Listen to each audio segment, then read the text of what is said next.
If we want to shine like a sun, first burn like a sun. This quote was of Dr. APJ Abdul Kalam sir. Let this evening be a spark, igniting ideas, courage, and commitment in every participant here. Our On behalf of VAI National Council, I extend my heartfelt congratulations to all the VAI members, advisors, and organizing team members of their consistent dedication in promoting veterinary education, professional growth, and national development.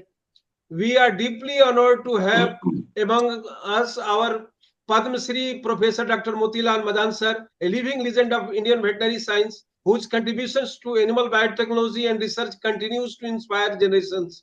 We eagerly look forward to his keynote address. I also take this opportunity to appreciate our President Dr. Jitendra Singh sir for his visionary leadership, our moderator Dr. Radhakrishnan Pulikanti sir, and the entire webinar team for their meticulous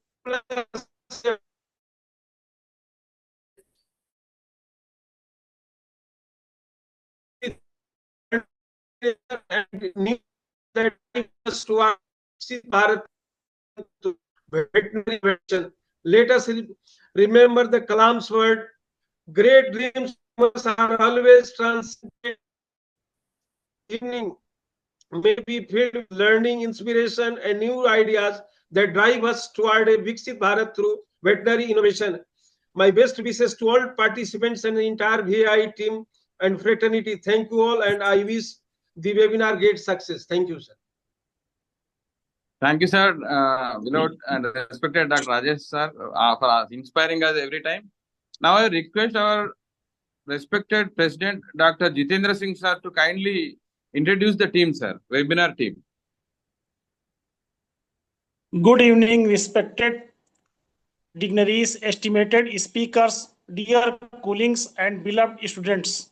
On behalf of the Veterinary Association of India, it is my proud privilege to extend a warm welcome and heartfelt gratitude to our Honorable Padma Shri, Professor Dr. Modi Lal Madan sir, the legendary scientist, visionary academician, and inspiration to generations of veterinarians. Sir, we are deeply honored by your gracious presence and your keynote address on the innovative veterinarian concern and challenges in achieving Viksit Bharat. Your words will certainly ignite the minds of our young veterinarians to dream big and contribute meaningfully to nation building. I also take this opportunity to introduce our VI webinar team for today's National Students Day celebration. Chief Partner, Dr. Rajesh Kumar Singh, our dynamic national convener whose vision and dedication have guided every VI initiative. Moderator, Dr. Radha Krishnan Pulkanti, Secretary General VI, and an inspiring academic leader whose commitment to student welfare exemplary. Co-moderator, Dr. Smriti Smita Mahapatra, Assistant Professor SOAU, who adds youthful energy and academic excellence to our program. Host Dr. S. Rajit Kumar, Head Department of Anatomy, PVN, RTVU, and Ms. Tanvi Gupta, President of VI Vet Student Forum, who represent the bridge between academia and the new generation of veterinarians. On this National Student Day, inspired by the life and ideas of Dr. APJ Abdul Kalam, let us reaffirm our collective commitment to learning, innovation, and service to society through veterinary science. My best wishes to all participants for an enlightening and memorable session together. Let us work towards a stronger, self-reliant, and globally respected veterinary profession. Thank you. Jai Hind. Singh, sir, President, Veterinary Association of India. Sir, we have senior advisors also. Dr. Honorable Dr. M.V. Reddy sir, retired IAS officers are also joined. He is the one of the advisors in our national council, sir. Thank you, sir. Dr. Markandeya sir from Vice President East West is also there. So thank you all the dignitaries and students, faculty, everybody for actively participating. Sir, now I request our national convener and the chief patron, Dr. Rajesh Kumar Singh sir, to kindly give the introductory speech regarding Professor Dr. Madan sir. Honorable Padma Shri Professor Motilal Madan sir, Namaskar and my humble pranam to you, sir. It is indeed a moment of immense wish for me to introduce before the August gathering one of the India's most eminent veterinary scientists, educationalists and visionaries, Padma Shri Professor Dr. Motilal Madan sir, whose illustrious career and extraordinary contributions have shaped the very foundation of animal reproductive biotechnology in our country. Born on 1st January 1939 in Srinagar, Jammu and Kashmir, sir's inspiring journey from a young student of National High School and Sri Pratap College, Srinagar, to become a globally acclaimed scientist is a story of excellence, perseverance, and national pride. A gold medalist in both BBSc and AH from the Punjab College of Veterinary Science and Animal Husbandry, Hisar, and MBSc from National Dairy Research Institute, Karnal.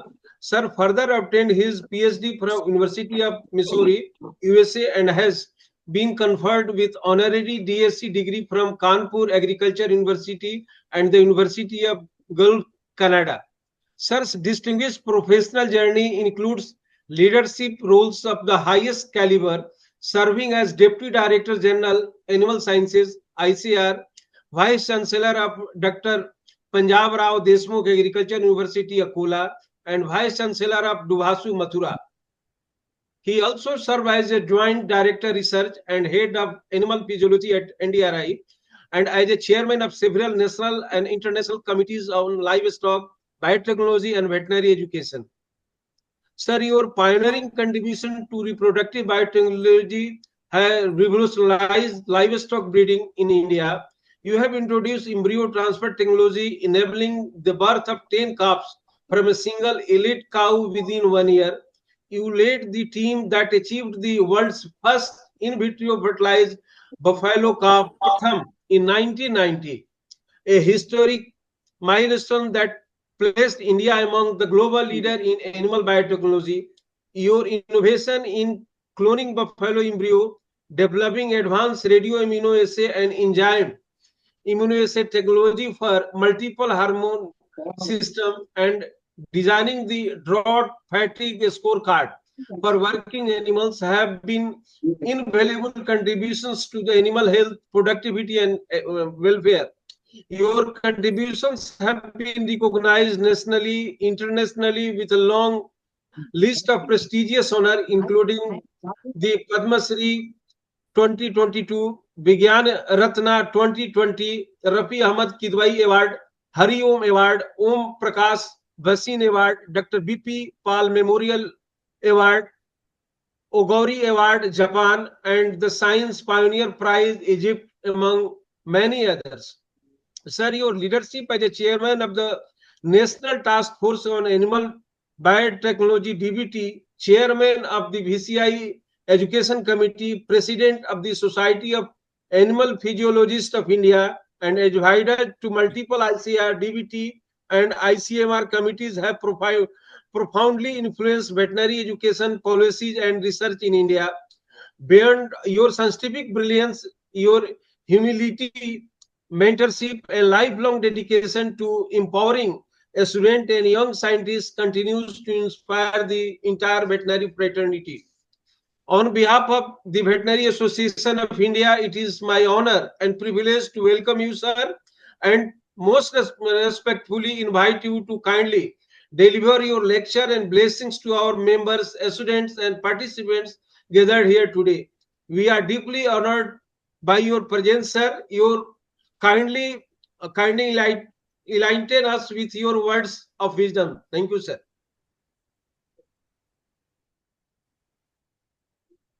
Well, thank you very much. You were kind. Thank you, sir.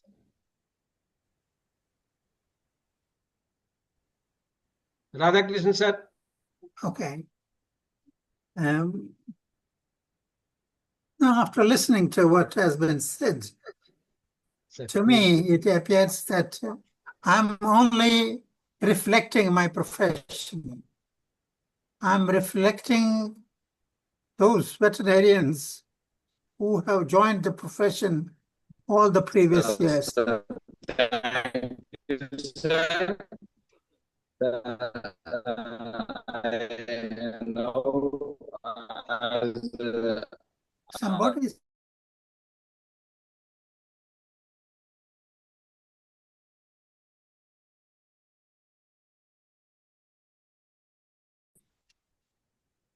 particularly a day which is being celebrated for the youth, the students, and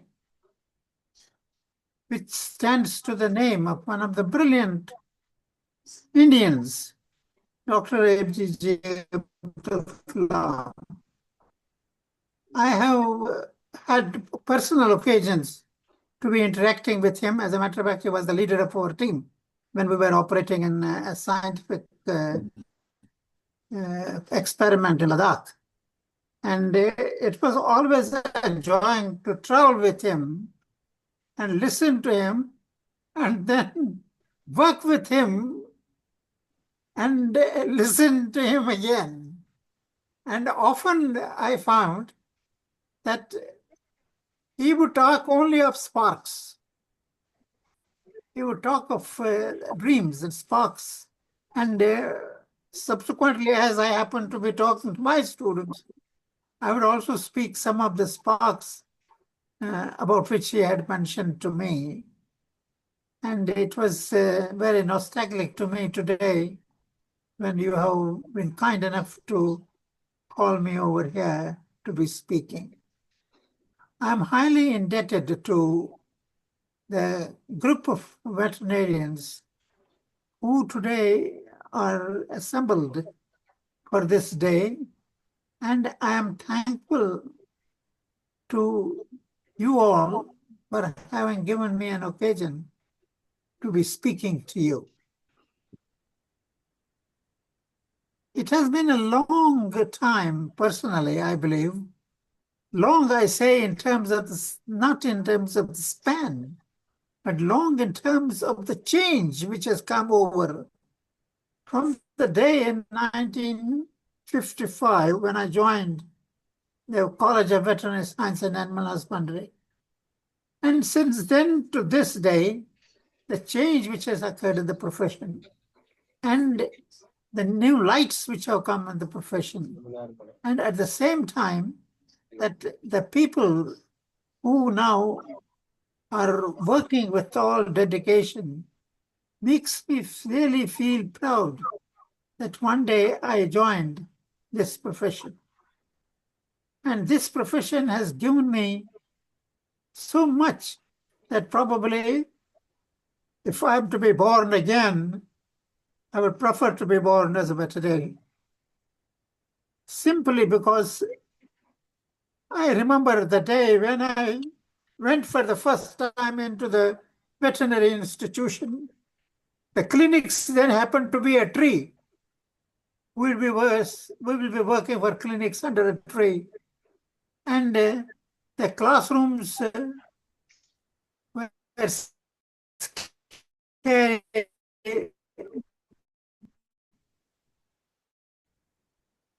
But it teaches inside those rooms that which labor different type of presentations, and we had to orient ourselves to the same. I remember that one teacher used to give dictations, and we used to carry 4 pens in our hands so that we may not miss something from his dictation. It was in those days that I saw animals, herds of animals passing through Hisar, And when we questioned our seniors or ourselves, it was said that these are infertile animals who move from one place to another in search of food and fodder. And it was in those days, a small idea came into me that why is it that they are suffering during the summer months like that? And this thing continued with me till today, because the whole process which got started then. For my master's program, I worked on a problem in which I found out why the repeat breeding was there because of the ovulation. Then when I came to the working for my doctorate, I wrote to different universities in US. And this project I wrote for myself.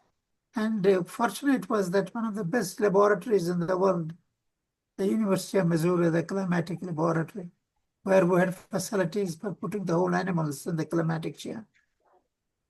I'm saying this because there may be some young students over in here. And I want to tell them that, that the idea may be casual.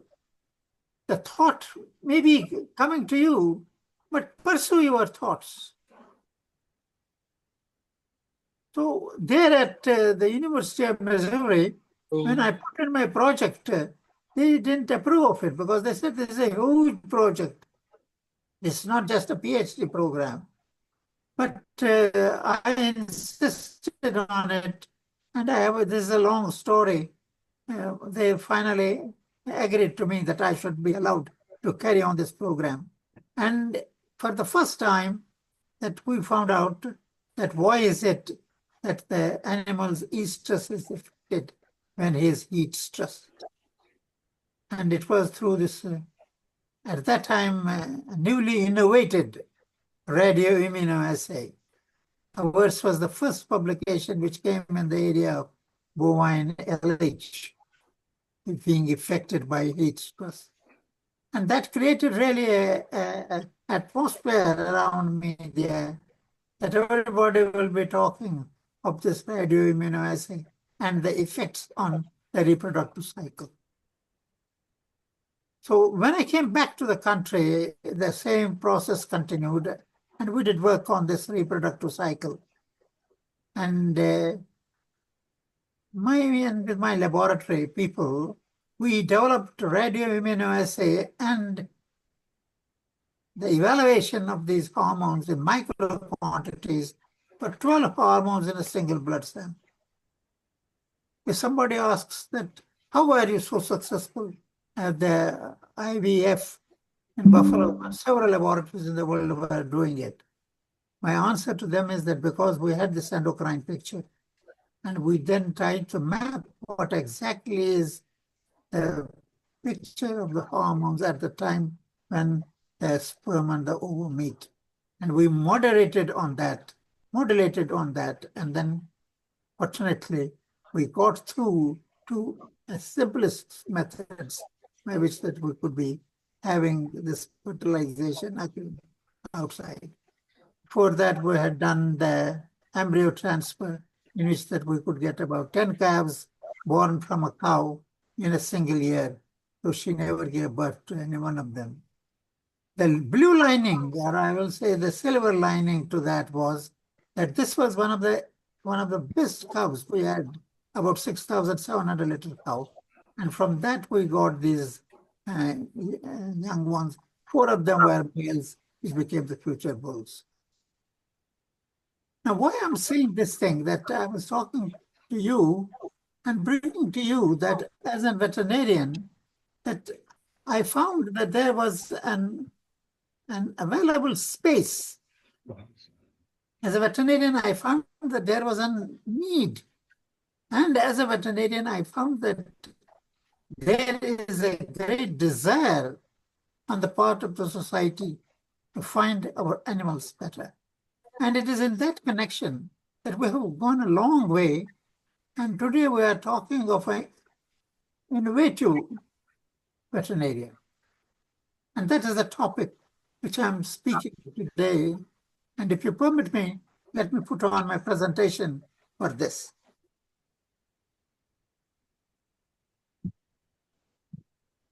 I will share this presentation with you.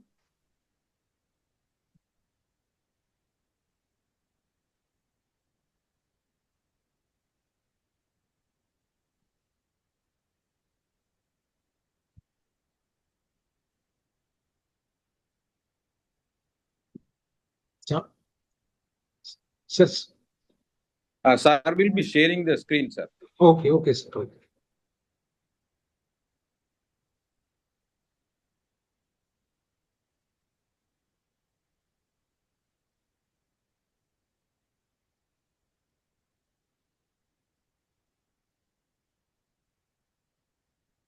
Is it okay?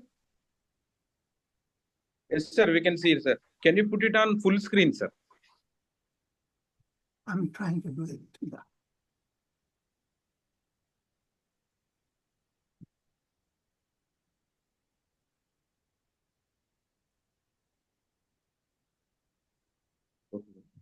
Yes, sir, 100% okay, sir.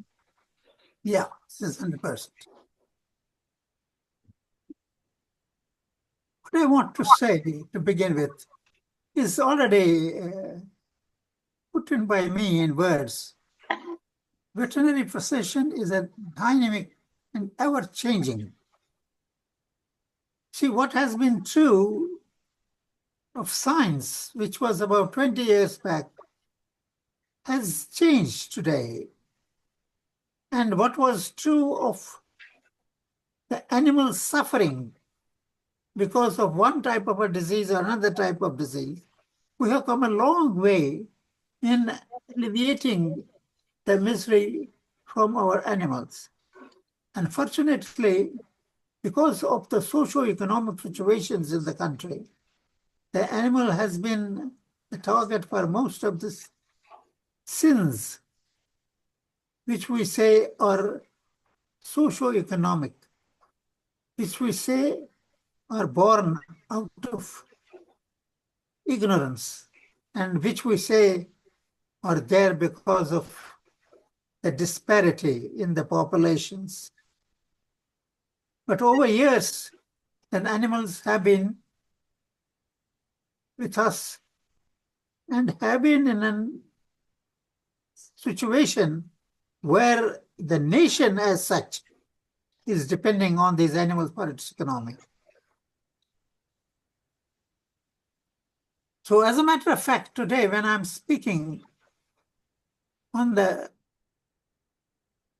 veterinarian, I'm talking of somebody who is blending cutting-edge science with human compassion.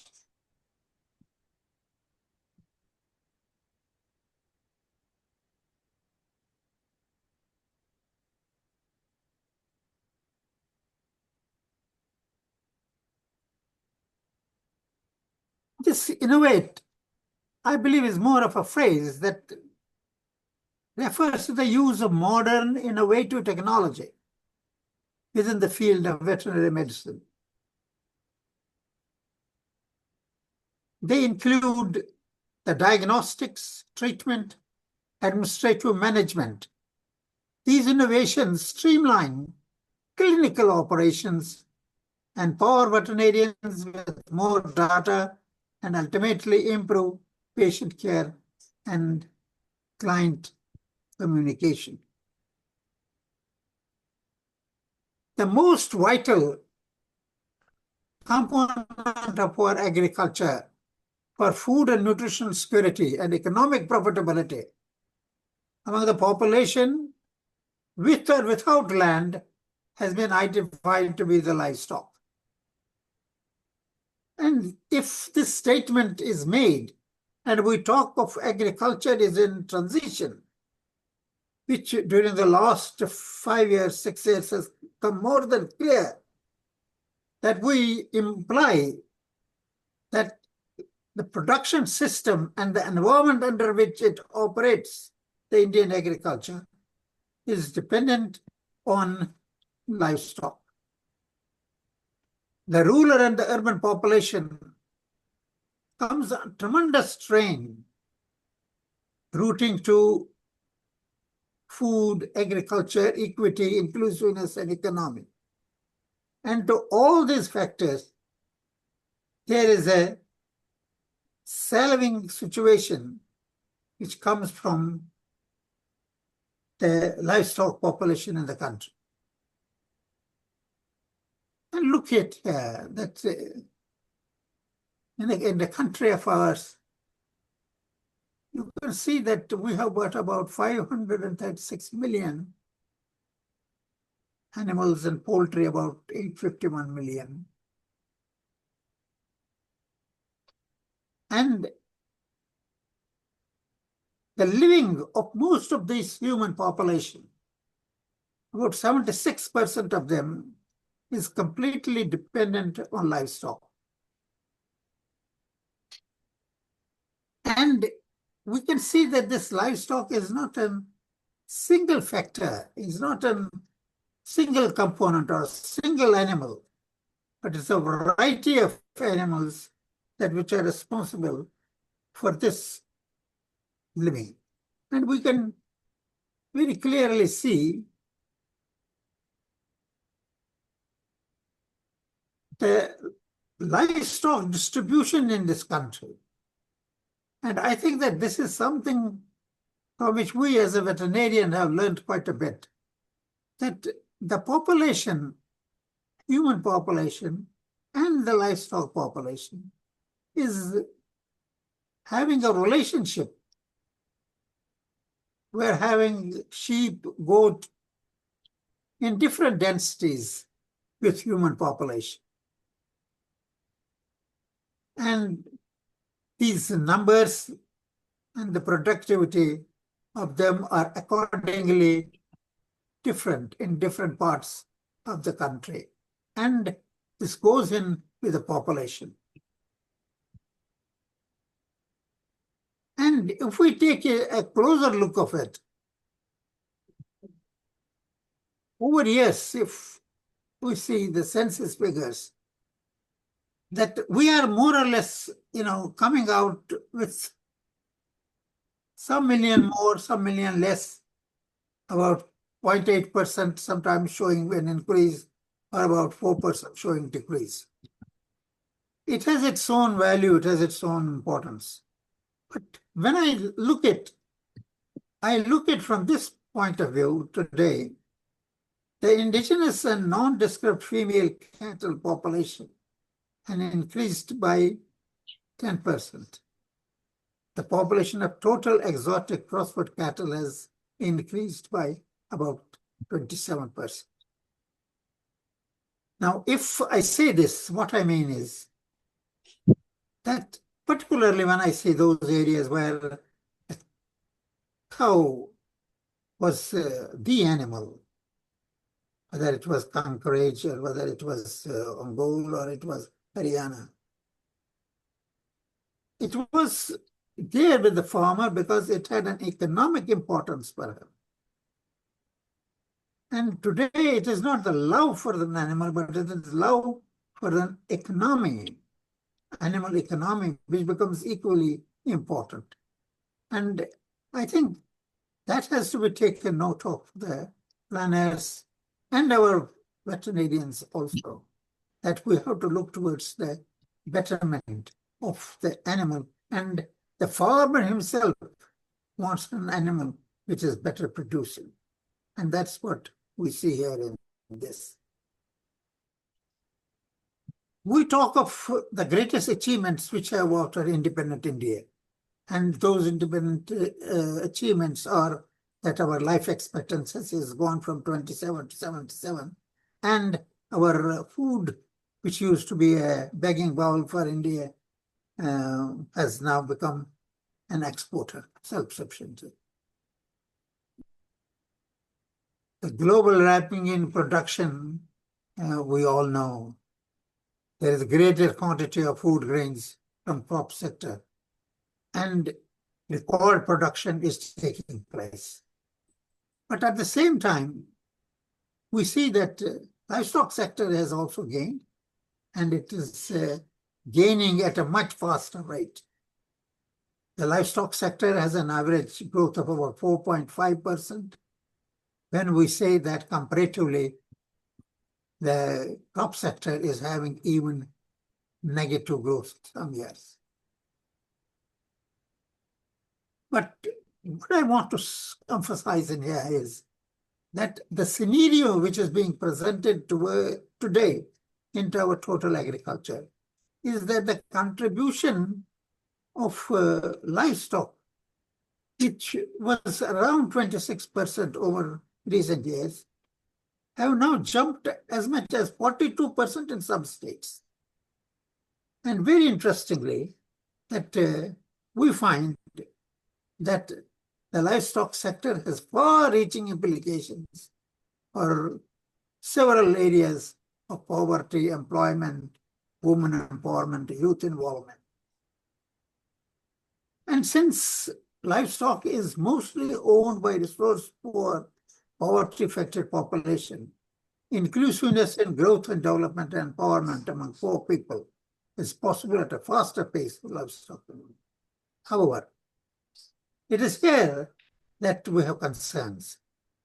Concerns for India's livestock sector, increasing feed and fodder scarcity, inadequate health care and extension services, low productivity due to poor breeding and management practices, and growing impact of climate change on disease outbreaks.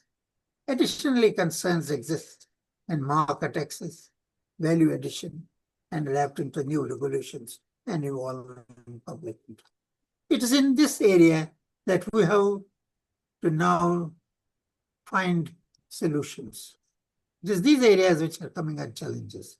And it is in these areas that we talk of innovating. Just to emphasize that point which I had said earlier, if you see the graph over, you can see that the poverty is connected with the livestock. The states which have got the best livestock, but the contributions from livestock is around 38, 39, 40, 42, 43. The poverty is the minimum. For example, Punjab, Andhra, Kerala. But where the states, the contributions from livestock are low, that means about 20%, 15%, you have got a very high poverty. That's illustrated in this graph over in here. Or in other words, that we have now two things. Number one, as I said earlier, that there are several concerns in spite of the fact that we talk about performance of the livestock sector. And secondly, that we are also saying that it is the livestock that which is critical in bringing about prosperity of the population. So that is why that we are talking, these are the recent trends which have come up. And there is considerable uncertainty as to how these factors will play out in different regions in India and in the coming decades. If we see that the sector performance, we see that there are various types of livestock products which are coming into us, and the proportion in which they are contributing to the total output, that we see that about 24% is from the meat and meat products, about 66% from the milk, and about 4% from the eggs. There is one thing which has been missing and which I have been pleading. I did it with the Department of Biotechnology, with the ministry, and with the last minister, or rather, I mean, say the previous minister, that I emphasized on two things.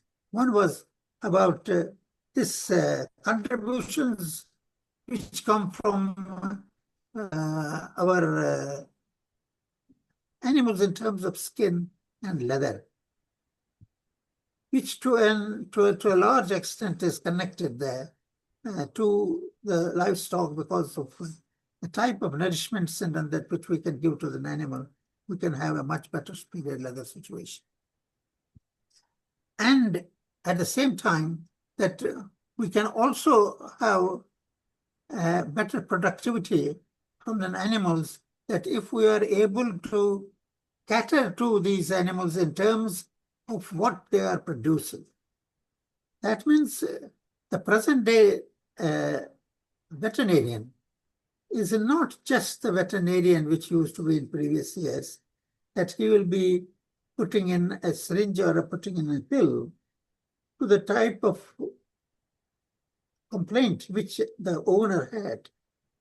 But today he has to innovate, and innovate in an area. The young veterinarians have to innovate into tackling these all other problems, which I have been listing. And here it is that when we talk of production, in this diagram here, you could see that the productivity that improved birds, improved fowls, or improved our cattle, cross-bred cattle, that once an input goes into them, and scientific input goes into them, that we find their performance improves. And this is where we are talking of the present day innovative livestock production.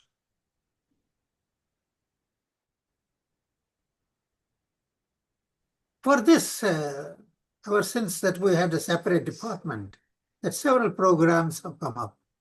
We have got the Rashtriya Gokul Mission, the Livestock Mission, and several other programs. On this, I want to say that it took me about 15 years to be pleading with the government that if we want to have really improvement in terms of our breed improvement in this country, we have no other way except to go through the biotechnology way. I'm glad that the present government took a conscious decision and innovated and said that we need a major program through which we were using the IVF and the ET technology, which is now today having about 29 centers in the country and producing the young ones which are supposed to take care of both the male and the female, and the production and the productivity. The different projects have got different schemes, have got different objectives, which are with the ministry. But the most important is that we have now a multi-pronged scheming. That means it is not that we are talking of giving fodder to an animal and that's all. No, we take you to the end of them. If we have to give fodder, we should be able to collect the milk. If the milk is collected, we should be able to process the milk, and there should be profitability to the producer. And this type of what we call as size of enterprise, revenue, expenditure, profits, quality, equivalence, and delivery of services is becoming critical. Delivery of services is another area in which a veterinarian has to put himself to work. Because there are several issues, conflicts, and challenges. And the response to these different life forms have been associated with science and technology. And it is here that the veterinarian has now to apply himself not only in terms of the knowledge which he used to obtain there when he was a graduate, but he has to innovate on that knowledge and keep himself abreast with what is the latest. And today, a veterinarian who is working in the field and a veterinarian who is working with a laboratory or an establishment of his own quickly realize that it is not the same time previously what they used to say was a gospel word which used to come from a veterinarian to an animal owner. Today, the animal owner is so conscious that the veterinarian has often to be scared that I may not be put wrongly. And I have seen private practitioners who have spoken and reported to me that how careful they have now to be talking to the animal owners. The second major thing which has happened, which I must also tell my young students and even my seniors, that today the application of veterinarian to the profession is different than it used to be earlier. Earlier, it used to be a relation of the veterinarian to the animal. The animal will be presented to him, he will give a treatment, and then that's all what it is. But today that there is, you can't reach the animal without reaching the owner. And you have first to be with the owner and then with the animal. And so therefore there is another element which has come in between. And it is here where the several innovative situations are being talked about. And which needs research, which needs strategies for implementation.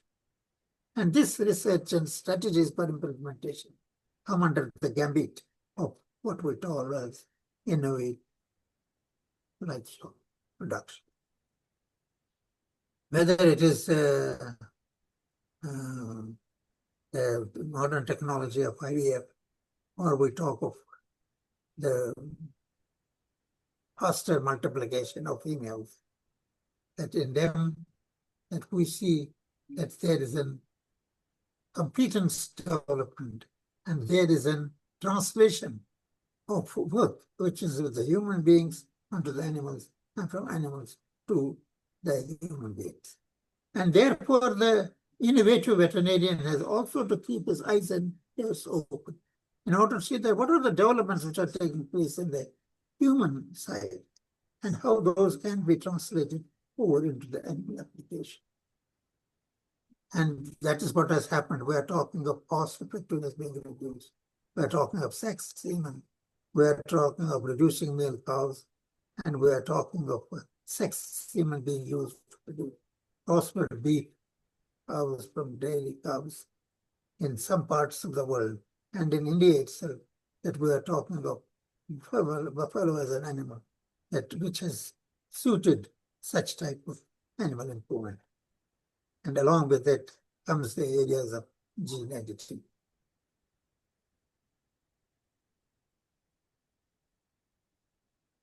There is also what we call as virtual issues through synthesis of advances in embryo trends, delivering the critical insights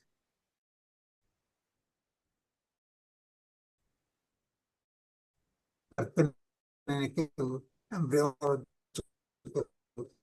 and such production of innovation, the telehealth, the wearable devices for continuous health monitoring, the smart pet collars and other wearables.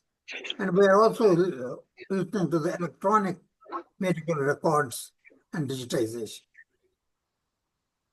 There is this large, I should say, edifice which has come up in the area of artificial intelligence. And it has remarkably advanced in the last decade.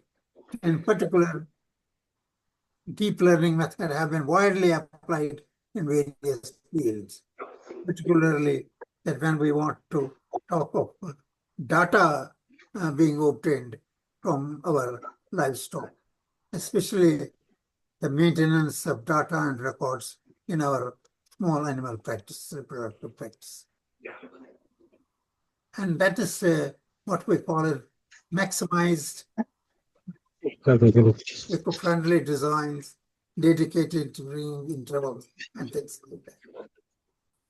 In innovative, where we are talking of robotic surgery, regenerative medicine, targeted drug delivery, and 3D printing. We also are talking of practice management software, telehealth and remote consultations, automated communication, and AI-powered record keeping. Now, these are all what we talk of innovative technologies to provide top-tier care, and this is what we call as the dynamic and ever-changing veterinary medicine, to which our applications are. And the practical management at present time comes over into these management software, telehealth, automated communication, and AI-powered record keeping. For example, advanced treatment in technologies, they come robotic surgery, regenerative medicine, targeted drug delivery, and 3D printing. Artificial intelligence is a major factor which is today helping in the genomics and precision medicine, in disease, in drug sensitivity, in allergies, and personalized approach to treatment to prevent diseases. There are eco-friendly diseases, separate waiting areas, maximize small spaces, which have helped in the innovative clinical designs. I will also talk of these artificial intelligence in innovative technologies in veterinary practice. For example, dictation software. In a modern vet clinic, a doctor can use voice typing to dictate, virtual assistants, diagnostic imaging, and management systems. And it is through this technology transfer which is taking place. Technology, information being used, and the present day technology is being used that we are talking of today, not only the in vitro fertilization, but cloning. There are about 10 cows born clones to the one which is on the left bull. We are also talking of situations in which we are talking of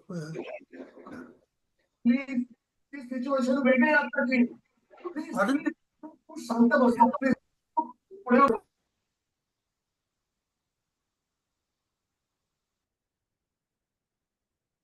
We have to talk of this artificial intelligence a little more in AI diagnostics, machine learning, and we are talking of having AI can help predict risks based on genetic data and historical health records. Genomics and precision medicine. Genetic testing can identify the predisposition to breed specifically. And this is already being done. And it has to be applied.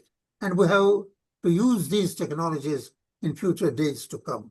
And it is here that where the importance is that veterinary practice management, telehealth, automated communication, AI-powered record keeping.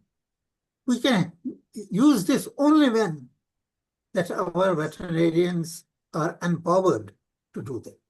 And that is where the most critical and the challenging task is, that the farmers have to be given the benefits of this only when these technologies are learned by our veterinarians. And it is here that the future trend has to be that we have to have several key trends which are emerging. These trends are setting the stage for a new era. It promises to redefine the profession and open significant veterinary career opportunities, which I have identified to you, and I can say that there are several of them. For example, feed and fodder scarcity. We're talking of environment and climate affected challenges. We're talking of market and socio-economic challenges. Talking knowledge and technology challenges. But at the base of this all comes one thing, that is education and delivery of veterinary teaching. I have, during 2 recent lectures, elaborately talked about this education. Today, if we lack, a veterinarian lacks in this country, is that we have to give greater applicability to education. We have to go towards what we talk of minimum standards for a professional practicing veterinary. And on top of that, this minimum standards, we have also to ensure that what is the type of training which we are giving? Is it the same archaic classroom training? Or today the veterinary professional training is completely changed? We are today talking of skills, not knowledge. Knowledge is available on the press of a button, but skills have to be learned. And it is here that we have to orient our professional. If we have to reorient, if we have to answer the needs for tomorrow, if we have to talk of delivery of veterinary profession, It has to be through skills. And that's how that we for veterinary practice. And that's the message I want to convey at the end of this, that today it is the education. And since that this is a field in itself, the whole talking of what the education should be like. Today we have to talk of teaching students not strictly as far as the subject is concerned. For example, that we are talking today of biomedical sciences. We don't talk of anatomy, physiology, histology, embryology, but it comes under one head. Similarly, we don't talk of pathology and medicine separately. We have to go over into a convoluted pharmacology, parasitology, and medicine together. And when we talk of it together, that it is the concluding thing which comes out of it, and that is that we are enabling the student, we are enabling the candidate, we are enabling the young graduate to be versant in what is required of him and what the profession wants from him. At this point of time, I would like to implore on my young students and my teachers also that we have to be constructive, we have to be willing, and we have to be forthright in accepting this change in not only the curriculum, but the method of delivery of curriculum. Not only the method of delivery in curriculum, but putting our students into these programs. And I had proposed at one point of time. Unfortunately, I don't know why those were discontinued. The programs of the classroom discussions, the programs where the students will learn from themselves and go into the areas of ophthalmology, medicine, sports medicine, and subjects like this, where the new veterinarian was supposed to interact. At the end, I would like to express my hearty thanks and my, I would say, great veneration to the group, to the Veterinary Association, to Rajesh and to all other people for the kindness they have shown in bringing me in this program.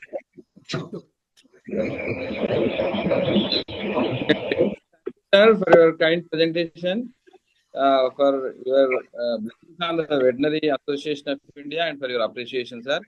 Your speech reflects your decades-long compassionate service and your compassion for nation building, sir.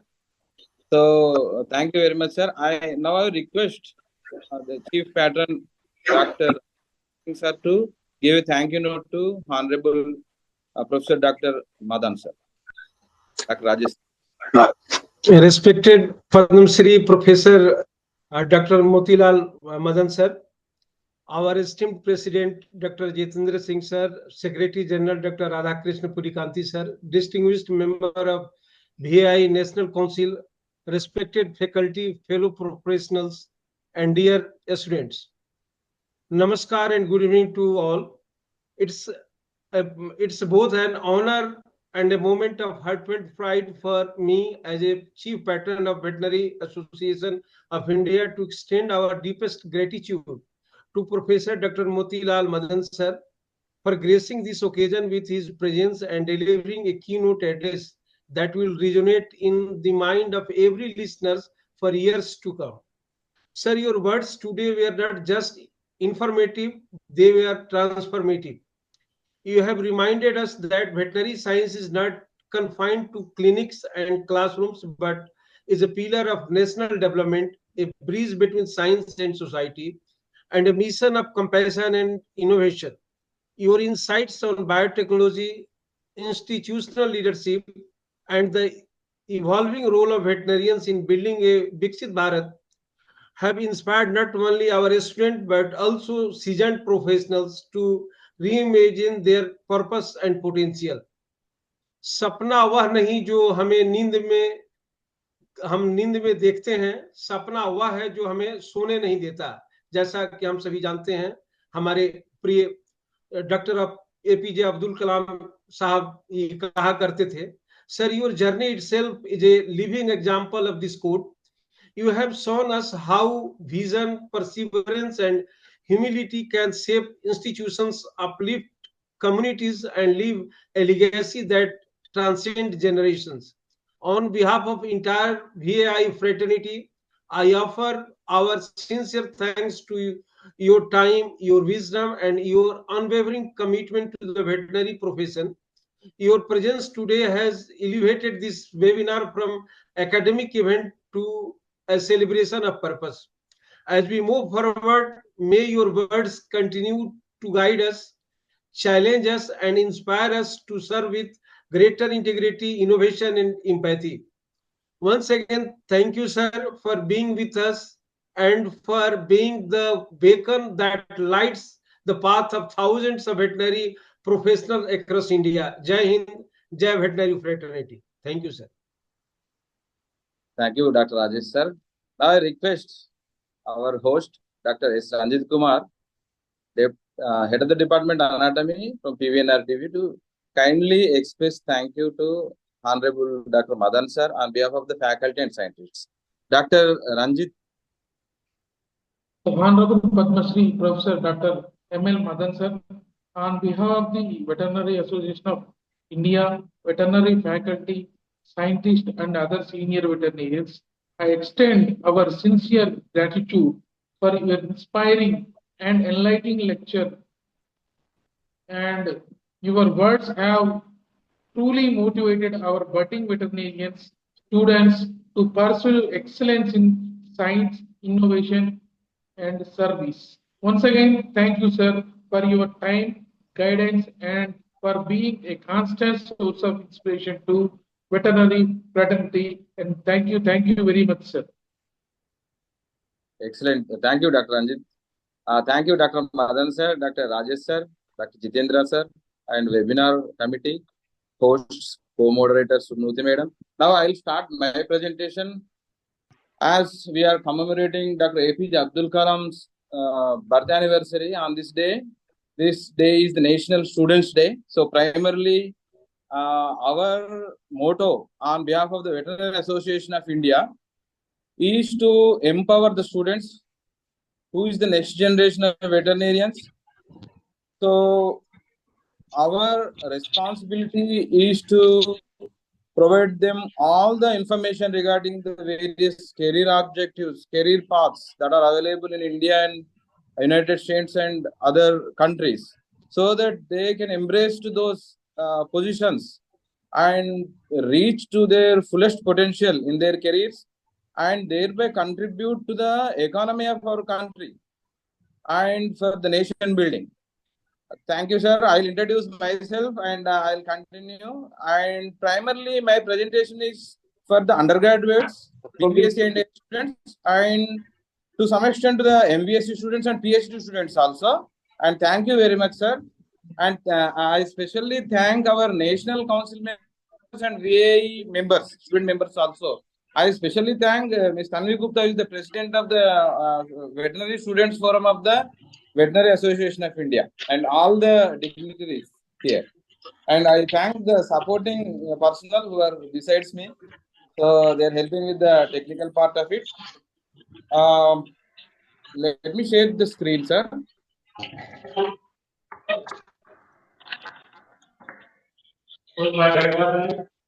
Another one.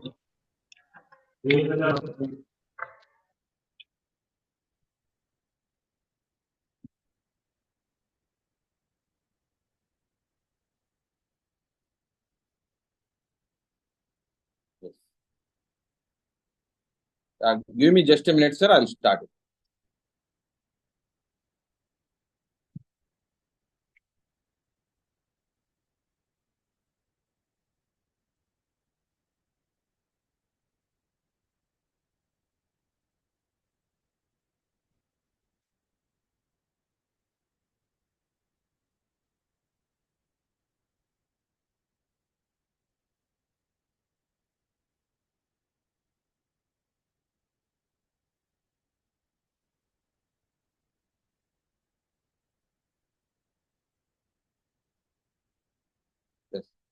Can you all see my screen? Sir, can anybody respond? Can you all see my screen? Yes, sir. It's Okay. visible, sir. Yes, sir. This is the second the keynote speaker and lecture is by Dr. Madan sir, and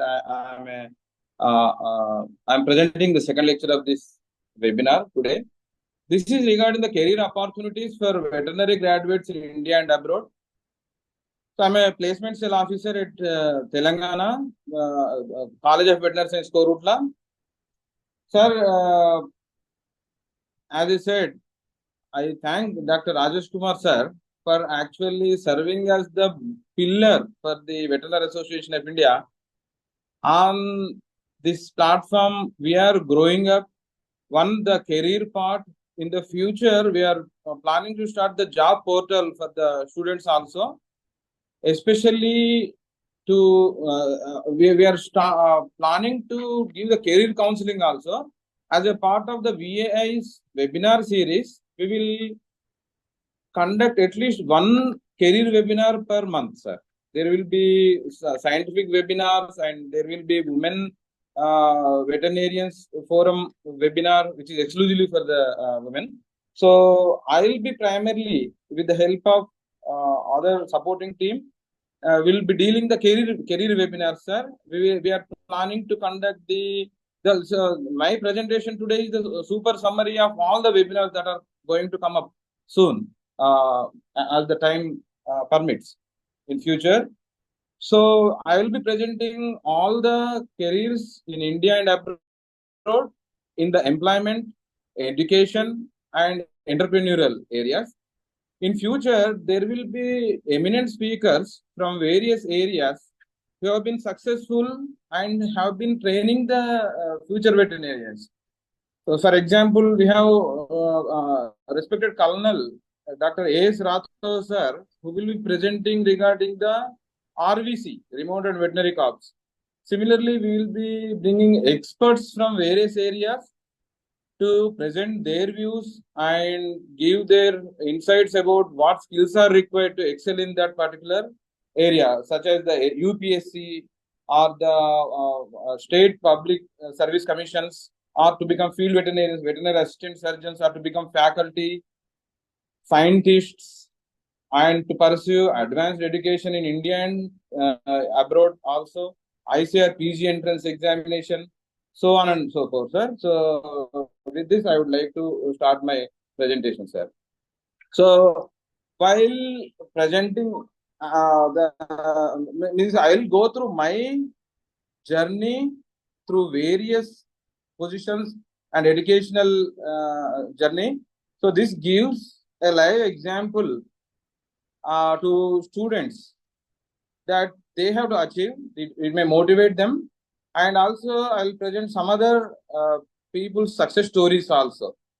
Sir, I have completed my Bachelor of Veterinary Science and Animal Husbandry in Hyderabad Veterinary College, which was previously under the Acharya Engineering Agriculture University, sir. And I have pursued my Master of Science in Animal Physiology from West Texas A&M University and PhD in Animal Physiology in Mississippi State University. I have completed my postdoctoral fellowship at Mississippi State University in the Institute of Genomics, Biocomputing and Biotechnology. And I have been teaching veterinary physiology in Telangana at College of Veterinary Science, Korutla, for past 12 years, sir. And have 24 international publications, 36 research presentations. I have, with the kind blessings of Dr. Rajesh sir, I could serve as the editor of 2 books. And we are coming up with another book. Dr. Jit Singh sir will be the main author for that book. And I have been the editor for 4 of the magazines, sir. So these are some of the presentations and publications and my Google Scholar activity and citations. Some of the presentations. One at the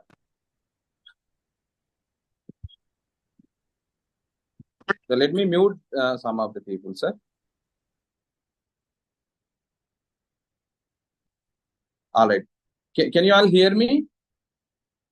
So So these are the presentations, one in Niagara Falls, Canada, and Washington, D.C., and Atlanta, Georgia, and Mississippi. And these are some of the certifications as a professional animal scientist and doctor of veterinary medicine, as a licensed practitioner in United States, and the Best Doctoral Research Award also. So I have served as a veterinary assistant surgeon in a rural veterinary dispensary in Karimnagar district of Telangana, and later in the veterinary polyclinic and animal disease diagnostic laboratory in district headquarters Adilabad in Telangana, sir. So I want to present my experiences so that the students will understand that these are the various avenues they can search for and what are the various other areas they can explore. Sir, I have been serving as assistant professor and head physiology, and these are some of the batches which I have taught as an assistant professor, sir. And I have served as an associate veterinarian in Houston, Texas, also, sir. And this now I will start the presentation. So more than instead of keeping the complicated images, I want to keep it simple, especially because I am trying to address to the undergraduate students so that they can get the information that is required for their future growth. See, primarily the veterinarians serve not only the animals but to the public health, safeguard the human health, and provide food security to the humans and provide to the economy of the nation also. Primarily, veterinarians are the resistant, sir, in developing countries and developed countries also. As we have seen many recession periods, veterinary job is the recession resistant, sir. So we can join as researchers, we can become policymakers, we can become entrepreneurs and educationists, and we can have the self-employment as clinicians or as the poultry breeder, poultry like a farmer, and we can generate employment also. So I'll be presenting some of the entrepreneurship opportunities, and as I said, there will be experts will be presenting in detail about all these areas. So one of the areas where the Veterinary Association of India is planning to work and which is a need of the hour is the curriculum of BVS and AH. So around 2004, the Veterinary Council of India's prescribed syllabus has been started uniformly in all the veterinary universities and colleges across India, and they upgrade it every 10 years. So in 2008, they have upgraded it, and in 2016, they have upgraded it. And you can see on the screen the 2016 minimum standards of veterinary education. The change is the 5.5 years instead of 5 years. We have studied the 5 years BVSC. Now it is the 5.5 years. This is one of the areas which we want to address. And the curriculum which has been designed for the traditional veterinary practice in the rural setup, and to some extent to the pet animal practice, and some extent to the production aspect. However, considering the advent of the artificial intelligence, Internet of Things, and machine learning and robotics, and increased corporatization of the pet animal practice and the dairy farming, organic dairy farming requirements, sheep and goat farming, the syllabus has to suit to the current needs and future needs, sir.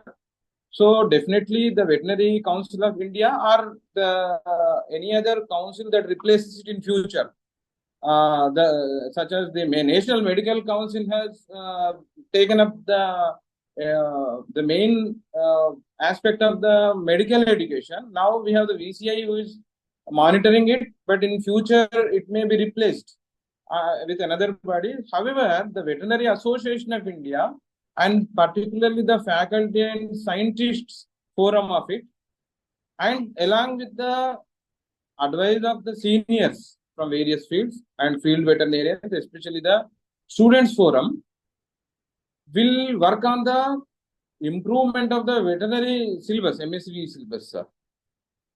And regarding the career opportunities, education opportunities in India, the students after BVSC and AH can pursue MBSc and PhD and can go for postdoctoral fellowships also in multiple disciplines like anatomy, like there are animal science stream, there is biotechnology and veterinary science stream. There are multiple requests from various student groups also. So, for example, the veterinary physiology is in animal science. Somebody who has written veterinary science ICR PG entrance cannot join physiology, although that they like it. So these we'll address in future, sir. Another area is they can go for diploma, certificate courses in animal biotechnology, epidemiology, veterinary public health, and the research fellowships that are given by the ICR, Department of Biotechnology and Department of Science and Technology of the Government of India. All right, sir. Opportunities abroad.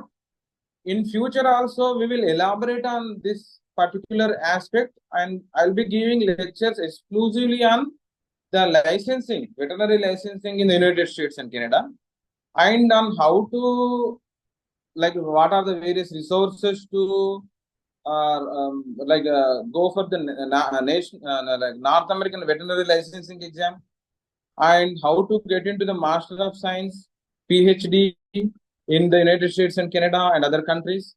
Like what is graduate record examination, what is TOEFL, IELTS, and what are the timelines. The GRE will be valid for 5 years. TOEFL is valid for 2 years. Similarly, what are the contents present in this? We will be presenting in a separate seminar exclusively for the students who are interested in the international career. Sir, one of the aspects to consider by the students is the education in the developed countries are advanced institutions such as the Cornell University or the Colorado State University, University of California, Davis, Wisconsin, Mississippi State University, University of Missouri. So these provide in-depth knowledge about certain aspects so that they prepare a completely formed scientist by the end of their PhD, which we encourage from VAI to the students that they pursue higher education in these advanced institutions, highly ranked and highly reputed institutions, and come back to India and contribute to the nation building, because we need the reverse brain drain during this constructive phase. As our economy is reaching now at the 4th place and we are targeting for 3rd place in future and more better places in future, we need more and more brains to collectively act in this nation building, especially in the veterinary and animal sciences aspect, animal biotechnology aspect. As seniors, pioneers like Honorable Madan sir and Honorable the Padma Shri awardees Dr. Mahendra Pal sir. So many seniors have contributed. Similarly, the mid-career scientists are contributing actively. Our purpose here is to motivate the students to learn the good things in the developed countries, come back, settle here in good positions, and contribute to the nation building, sir. That is our overall idea. So regarding the various scholarships, ICR is sponsoring, the CSIR is sponsoring, DBT, DST are sponsoring, and those who want to go to international careers for masters and PhD, the universities will be providing the scholarships and the research and teaching assistantships are graduate.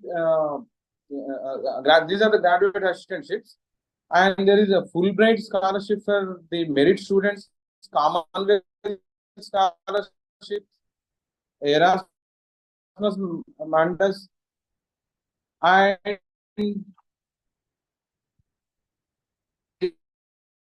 the walking through the criteria and the application process also.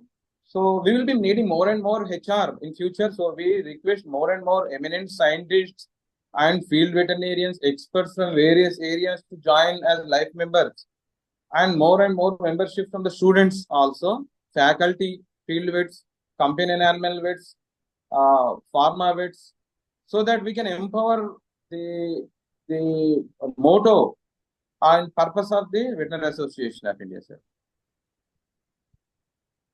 So this is regarding the employment in government sector. I will be presenting some of the photographs of mine to show as examples of what are the various positions present in the government, especially the veterinary assistant surgeon or the LDO, livestock development officers, are similar positions in various states and union territories across India. Either the permanent posts or the contractual posts, or for example, mobile veterinary doctor posts are there. The ICR will be sponsoring some of the posts, and FSSAI and the state animal husbandry departments, and the NDDB, there is Indian Immunological, they are providing some of the jobs, and the dairy federations, livestock boards are providing, and defense services such as the Remounted Veterinary Corps, and there are assistant commandant posts and entry-level posts in BSF also, and CRPF has posts for veterinarians. So we'll be discussing in future exclusively on the armed forces veterinary positions for the students who are interested. And there are national level and state level research organizations, KVKs, which provide employment. So this is one of the example slide to show how the life or the daily life of a veterinarian in the field. Like this is the example of veterinary assistant surgeon or livestock development officer, or when you work as a contract veterinarian in a rural area, or as mobile vets in the emergency mobile clinics, which has become more into practice. And as a part of the placement cell in the Korutla Veterinary College in Telangana, we have helped many students, our undergraduate students from Korutla College and Warangal College in Telangana, to get employed as mobile vets in various companies, one in Bihar and Chhattisgarh and Andhra Pradesh and Telangana. And we have helped with the on-campus recruitment for the animal birth control program also. So research and academia provides employment, such as teaching as faculty, as an assistant professor who becomes associate professor and who can later as a dean and the director of research, and as the registrar and vice chancellor also. If they join in the research in the national institutions, what is the criteria and what are the eligibility requirements and what are the various exams that they have to go through, that will help in future. We'll conduct some of the workshops also by involving experts in that area, so that the students will gain direct hands-on experience and they can get the information about what are the materials required, notes they have to go through, what are the practice exams, what are the timelines of applications and the application procedure, interviews, and so on and so forth. What is the importance of it? What are the contents in it? And the veterinarians go as extension field level officers, also bank officers. They can join MBA. So the common admission test similar to agriculture graduates and any other graduates to join MBA. Many will show success examples of the students who have got MBA in premier institutions like Manage is there, IIM Ahmedabad is there, and IRMA, XLRI, all this. And we'll show examples of the students who got first ranks, second ranks in All India ICAR PhD entrance exams, PG entrance exams in various years, in various subjects, so that students will be motivated and they will get direct contact of the successful students, so they can discuss directly, get the tips to be successful. So we want the cream of the cream to join the as a faculty in the universities in future, as the scientists, so that they can excel in their personal lives, in their careers.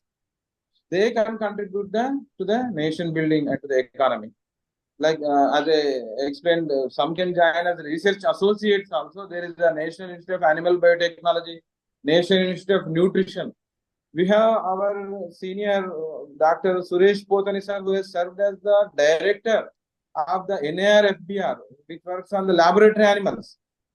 So we have the former vice chancellors of, and the former directors of various national institutions, former directors of animal husbandry at state level and national level, and former IAS officers who are on the advisory board. So we will take their blessings and suggestions and advices to give the career sessions to the students in future. So I want to introduce Honorable respected Dr.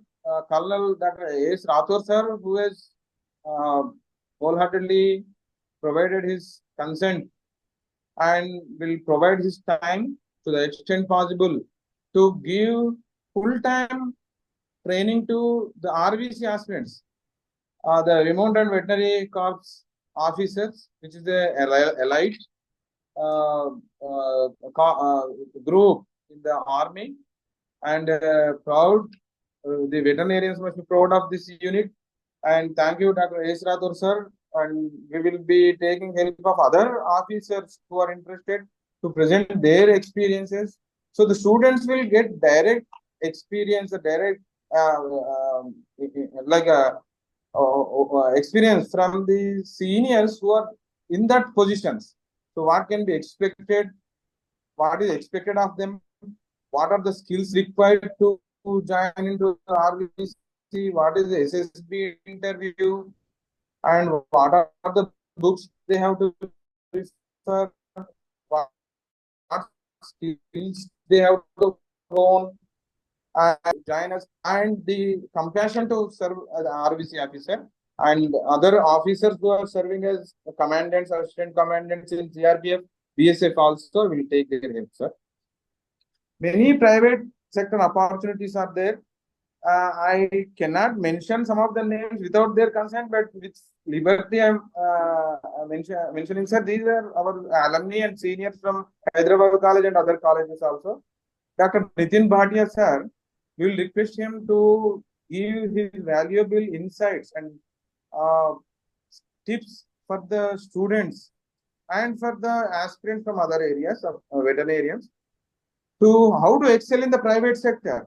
He's in top position in Intas Polyvet and in the pharma, feeds, biotechnology industry, and in the companion animal sector, poultry, dairy, wildlife, and zoo. So we will like there are like NGOs like PETA. We will talk to them and make them talk to our students. So the like camel veterinarians are there, equine, race horses veterinarians are there.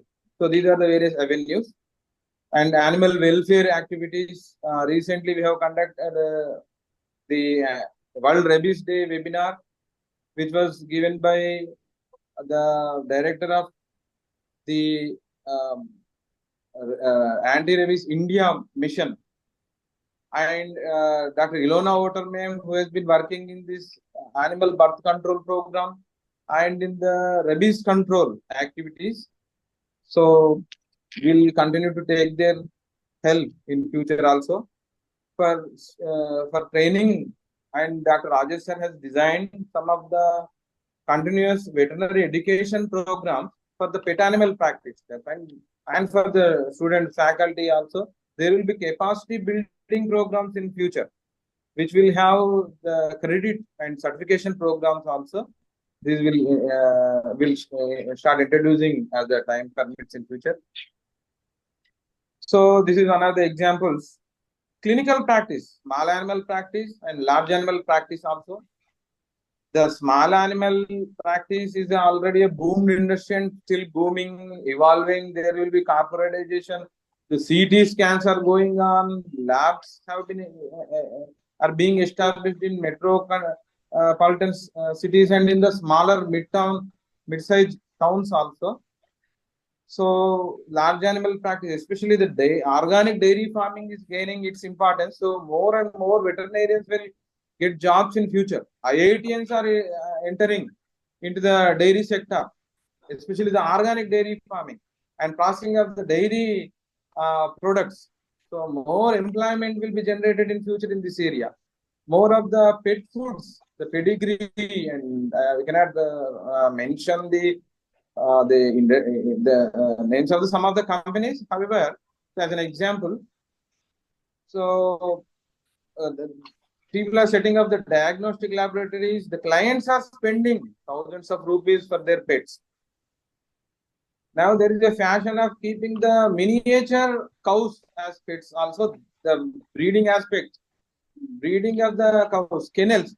Another good news from VA is there that we have initiated and we are going to establish in a large scale the Indian Kennel Federation with the advice of Dr. Rajesh sir.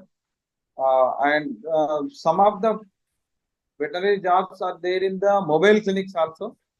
Telemedicine, as Honorable Dr. Madan sir has been mentioning in his speech, telemedicine will become popular in future. Or the consultation, online consultation, AI become main part of the veterinary treatment aspect in future. However, as we say, for at least the next 20 to 30 years, the human doctor may be replaced by robotics or the AI. But a human veterinarian has to go to the field and treat the animal.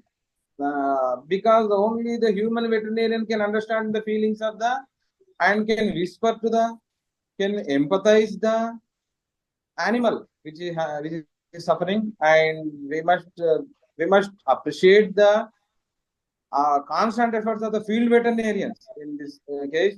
By taking their life risk, they will go to the field every day in odd hours, early mornings, late hours, and they attend to the needs of the pets and to the poultry farms and to the large animals, production animals, and thereby contribute to the backbone of this country, which is the farmers community. So pet insurance is another avenue.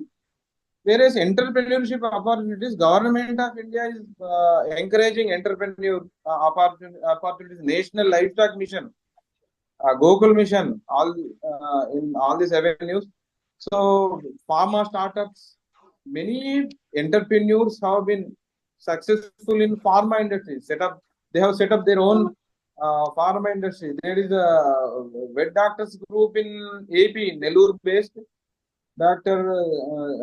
Chalamaya sir. On one of these days, we will request him to present his views. What were the challenges he have gone through to be successful, to make his brand, and will take up help of many successful people from the pharma and feeds industry. Poultry, we have a farmer MP who is successful in the poultry industry, and we must be proud of him.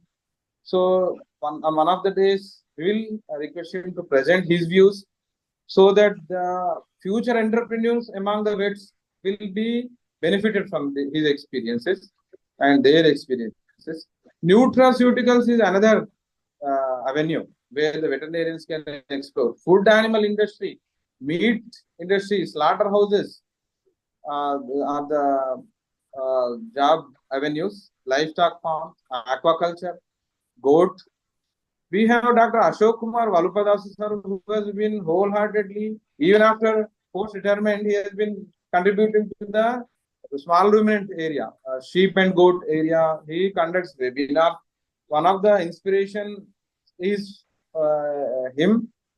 With his inspiration, we have added some of the topics into our in northeastern and some other areas, pig farms. We have a popular swine veterinarian who will be presenting on that area. What are the challenges being faced? What are the various communicable diseases that can pose a threat to the survival or continuity of the swine industry, its economy? That we will discuss. Pet care startups as grooming, boarding facilities. There is a like premier institutions like Tanuvas and Rajuvas, Gadvas, so they have the ICU for the pets. So similarly, the boarding facilities also increasing. See, there is boarding facilities in by the many peoples for animals type of NGOs, birth control programs, because they are helping with that. Goshalas. So there is Dr. Suresh Thalatam sir, who is based in Kakinada. As an example, I am giving this. He frequently voluntarily attends some of the Goshalas and serves there on the weekends and during odd hours also. Apart from besides his regular routine duties. So teleconsultation is becoming popular, and One Health veterinarians, public health veterinarians, and zoo veterinarians, and the veterinarians have utmost importance in control of the zoonosis, rabies control of many parasitic conditions. Frequent deworming is required, and veterinarians and veterinary staff have to be there in the field level to do that. So we could produce high genetic potential breeds, especially on the cattle side, broad resistant breeds, and the exotic percentage, increase of the exotic percentage like HF and Jersey could be possible due to the artificial insemination and the cloning. Right now, the Google Mission is encouraging the embryo transfer technology. We have a 5.5 crore project that is running in Telangana and Korutla College, which has been recently completed, and they have done an exemplary job in the embryo transfer technology. So thereby producing high yielding cows, female cows. Sexed semen is becoming popular now, and wildlife medicine definitely they are like the pioneers in wildlife, bird conservation specialists, reptile conservation specialists, and Dr. Honorable Padma Shri Dr. K.K. Sharma sir, who is the Elephant Man of India from Assam. He will be presenting regarding his works, and that particular area also is important.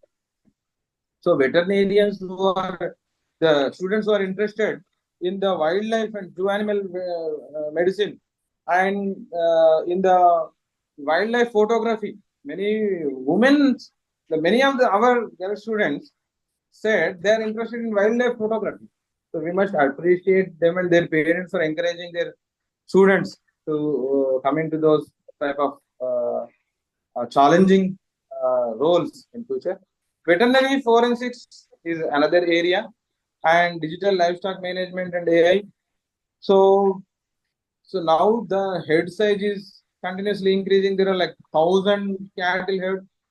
So where the monitoring of ammonia and the other methane, this is becoming AI dependent, and monitoring the artificial the Easter synchronization, Easter detection by the use of AI and technology, and the hormone detection. All these are becoming popular now, and the veterinarians have roles in future. International careers, especially many of the students may be interested to pursue career in United States, Australia, and New Zealand, and United Kingdom, and various countries of Europe, and more importantly, the Canada is becoming another avenue to go there. So for United States and Canada, NAVLE is a mandatory exam, and I will be taking some of the important lectures for the students. Exclusively NAVLE webinar will be there, exclusively clinical proficiency exam, exclusively basic clinical sciences exam, 1 to 2 hours exclusively for that, and we'll give complete guidance regarding what are the various sections involved in the North American Veterinary Licensing exam. What is the Education Commission for Foreign Veterinary Graduates, and what is the validity period for the licensure? How to maintain the license? What are the continuous education hours? Right? What is the difference between AVMA approved and accredited colleges? This will give complete guidance to them, so the students can excel there, learn the advanced technologies, come back and contribute to the nation's growth.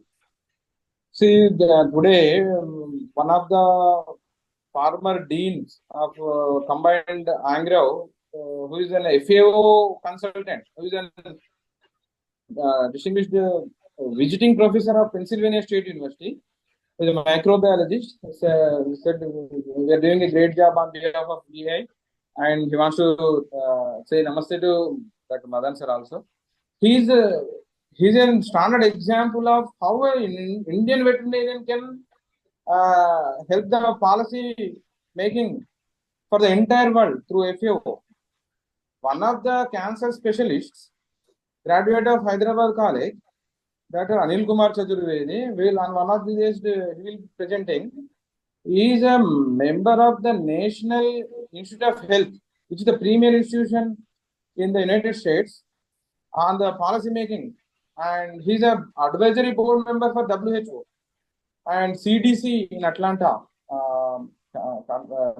Communication Disease Control. OE office this International Executive based in France, so which monitors the reportable and zoonotic diseases, communicable diseases such as the brucellosis, rabies, anthrax, and bioterrorism. These kind of institutions have, UNO has some of the posts for veterinarians. So we will give all this information with the help of the experts of that area to the students who want to join these positions. Global research collaborations. So now there are collaborations. There is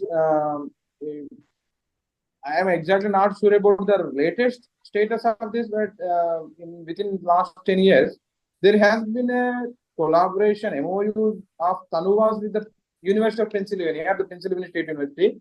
There is an exchange, faculty exchange program, and the student exchange program. Toppers of Tanuvas will go for internship for 1 year to the Pennsylvania. So there will be exchange program.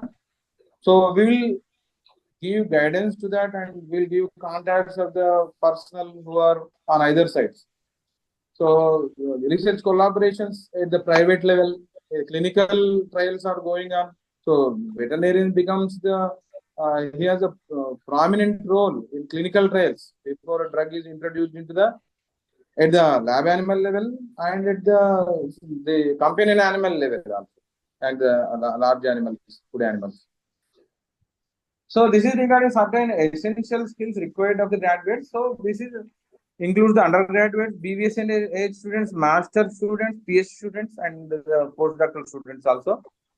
So we encourage a standard, strong BVS and age knowledge, because it has been carefully designed to suit the animal sciences, biotechnology, food industry, extension, poultry, dairy farming, and the companion animal practice and the large animal practice, swine practice.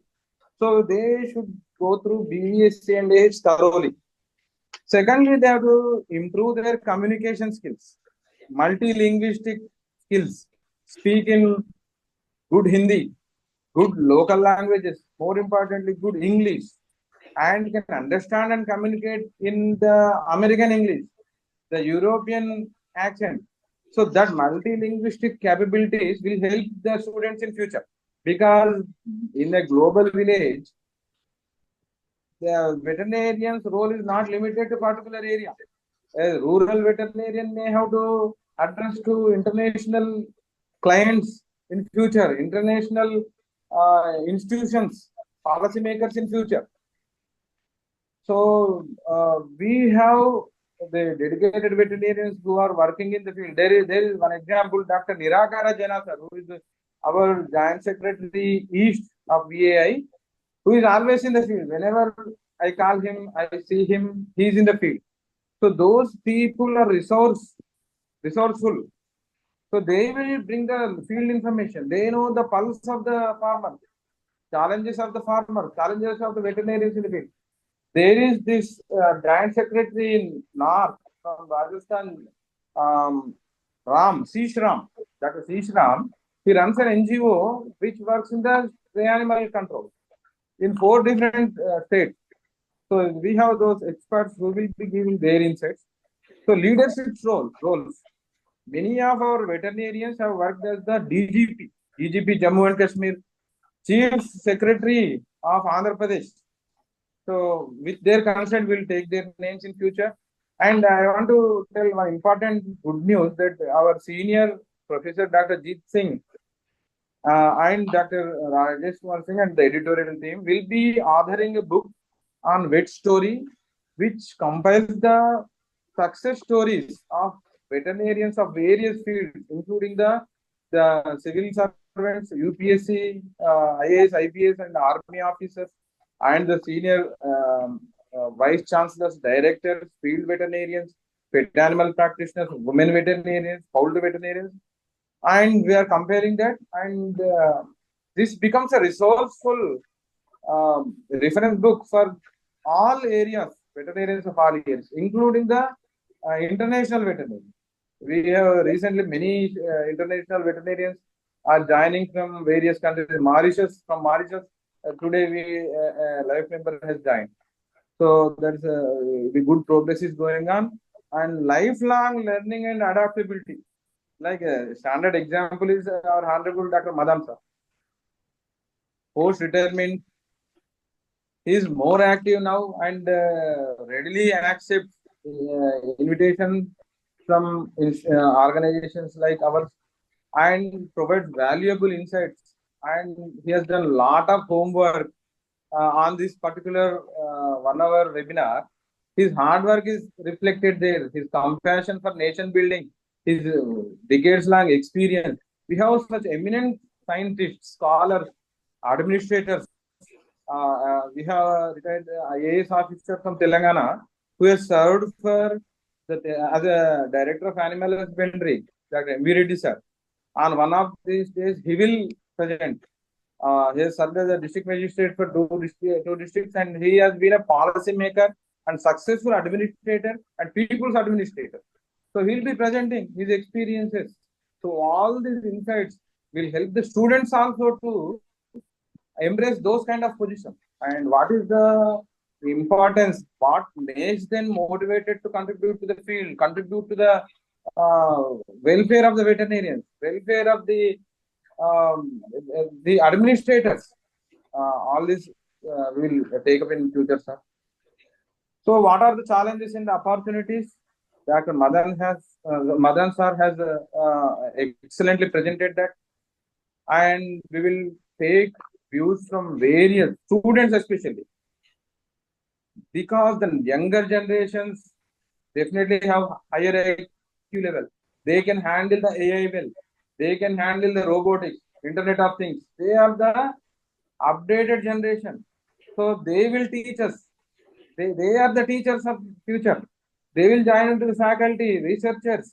So definitely India and Indian veterinary fraternity, Indian veterinary profession, Indian veterinarians have a bright future. So the students will lead. That's why we are encouraging the student forum. Our president, who will be talking towards the end, Ms. Tanvi Gupta is a fourth-year student from Haryana. She is a native of Jammu, and she's an active student. Specifically, we are focusing on undergraduates also because they are the future. They are the future of this country, and they are the future of veterinary profession of India. So definitely our dedication will be there for undergraduates, masters, PhD students, and other aspirants also. Faculty may be needing help. Continuous training may be needed for the faculty. Field veterinarians will have to brush up their knowledge. Companion animal vets for pet animal practice, because the diagnostics quality is increasing. The more of the money is there in the diagnostics, so they have to update to it. So ECGs are becoming common. The clinical blood, CBC and serum chemistry, urinalysis, fecal exam, we are comparable to the developed countries in this area. So globally also there is an increased demand. Veterinarians have a lot of demand. There are a lot of jobs. That's why we are planning to initiate the job portal with experts, dedicated veterinarians, we will have a dedicated job portal where we will put our maximal efforts to verify the employer whether they are genuine or not, because we don't want the predatory organizations to exploit our veterinarians, because that is a sensitive area. And vets, future vets, veterinary students, what skills they have to acquire, that matching, that bridging of the gap, the AI will hopefully do, and we'll wish that it will be successful in that area. Will involve more and more people, more and more organizations, volunteers, eminent experts from international level also. So digital and AI driven future, definitely, as we discussed, as Dr. Madan sir has presented on that. More of the AI. See, another important aspect is, under the chief editorship of Dr. Rajesh Kumar sir, we have published the Viksit Bharat series, first book on the advanced livestock practices for achieving Viksit Bharat as a part of the veterinarian's animal production aspect. Viksit Bharat series is being published, first, already successfully published. The second book is about to be published on the dairy farming. And so a lot of AI is involved in this. So how AI affects it in future, what avenues have to be explored, that is also being discussed. In future, we are going for the pet animal practice, pet animal book, and small ruminant book, sheep and goat. See, sheep and goat is the recession resistant, drought resistant, disease resistant, and we know that goats are the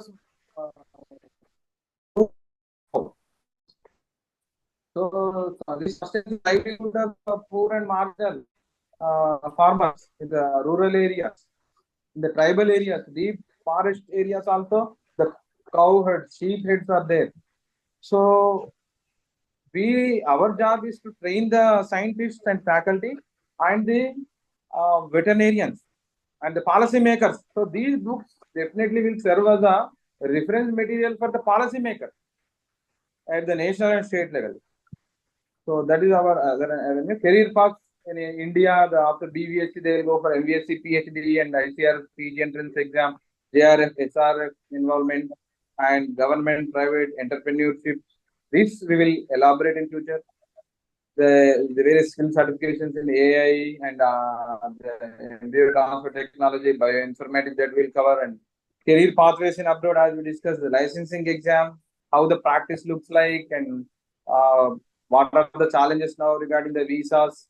All this will give sufficient information to our students who are aspiring to go for careers in USA, UK, Australia, New Zealand, other countries.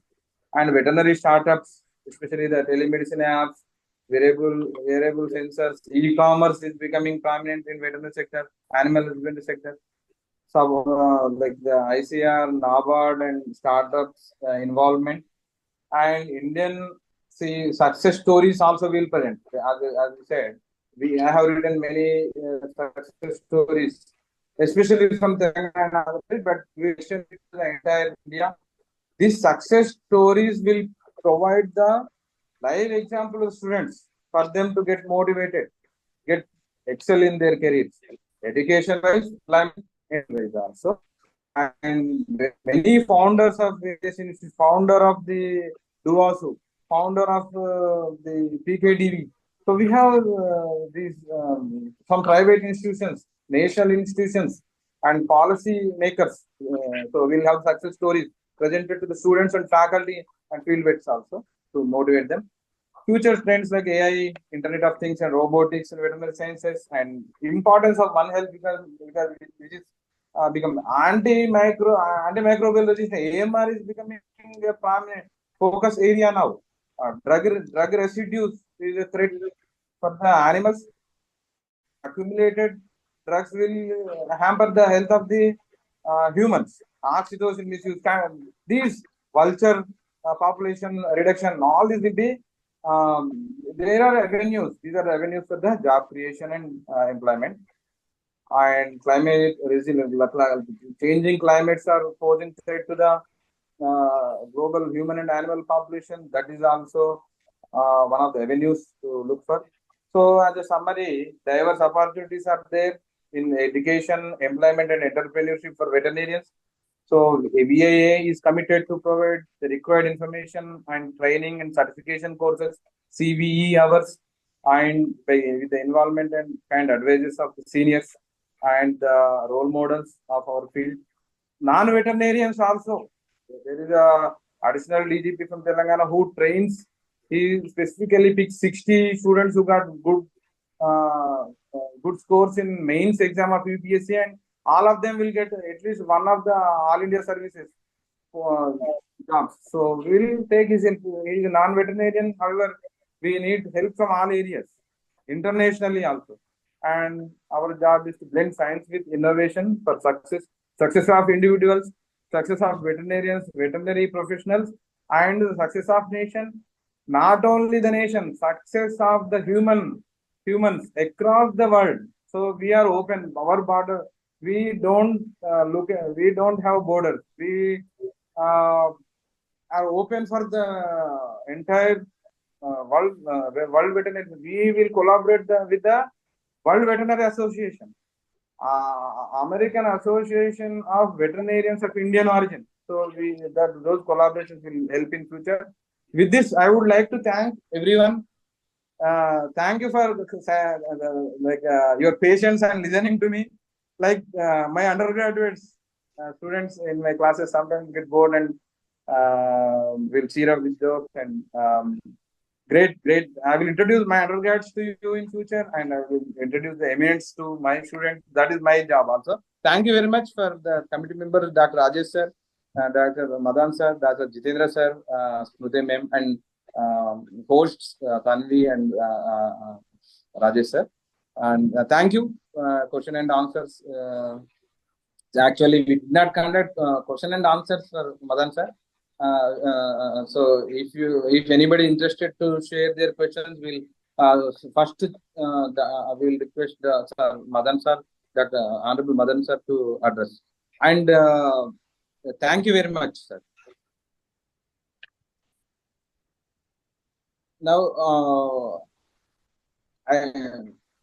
so any questions? I request Smruti ma'am to help moderate the question and answer sessions also. Smruti ma'am, and Sir, anybody. Sir, any good interested evening. people? Sir, there are no questions on the chat box. Okay. But then if anybody is interested, they can raise hand or put question now. Yeah, Yes. this is MV Reddy. Would like to add some more points. First of all, I would like to. Am I audible, Dr. Krishna? Yes, 100%. Yeah, I mean, Thank you, sir. all Yes. my festive season greetings to all the very powerful executive committee, Rajesh ji, Radhakrishna ji, Jit Singh ji, and I'm happy to see Balawardhan Rao sir, and of course our global personality, our chief presenter today, Motilal Madanji. I'm very happy listening to him. Global person, veterinarian. Yeah. First of all, I would like to, compliment VAI for taking up such a topic. Within a short period of time, and you have taken up such a webinar as such an important topic, and which has a lot of bearing influence on the student community. What are the issues and what are the career opportunities? It goes very well.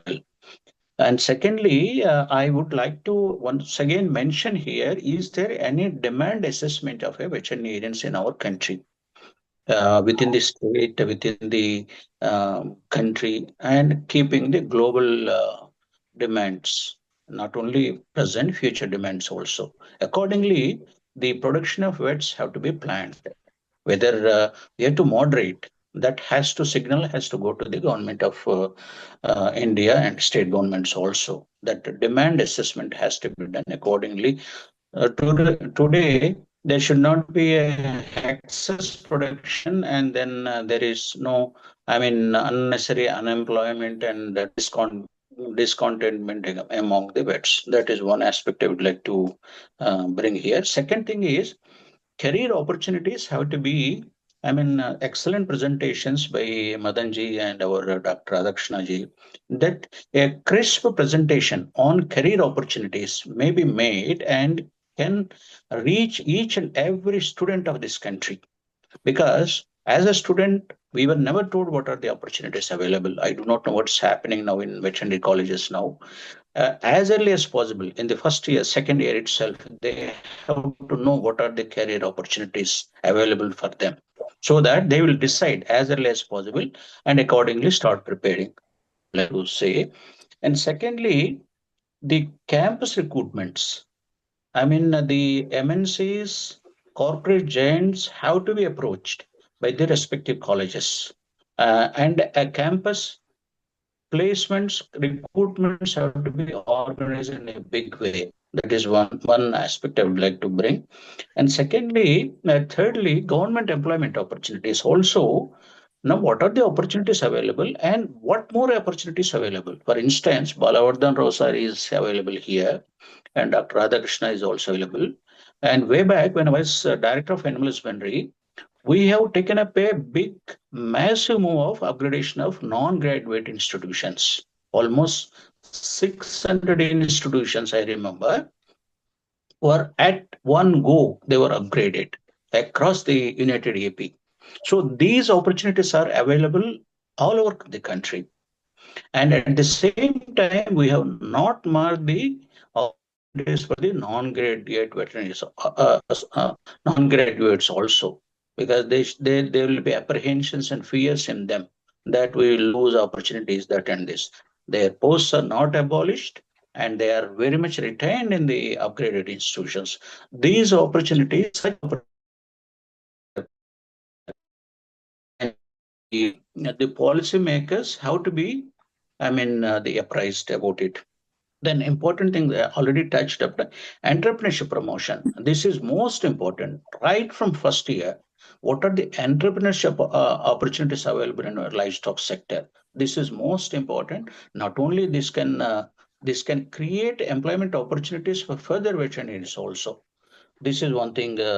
Then what are the various education opportunities also available within the country, not only professional, but also non-professional also, including the civil services and group examinations. They have to be appraised as early as possible. So these are the aspects. And then I thought, I mean, within a little leftover time, I thought I could bring to the notice. I hope the student representatives are participating in it.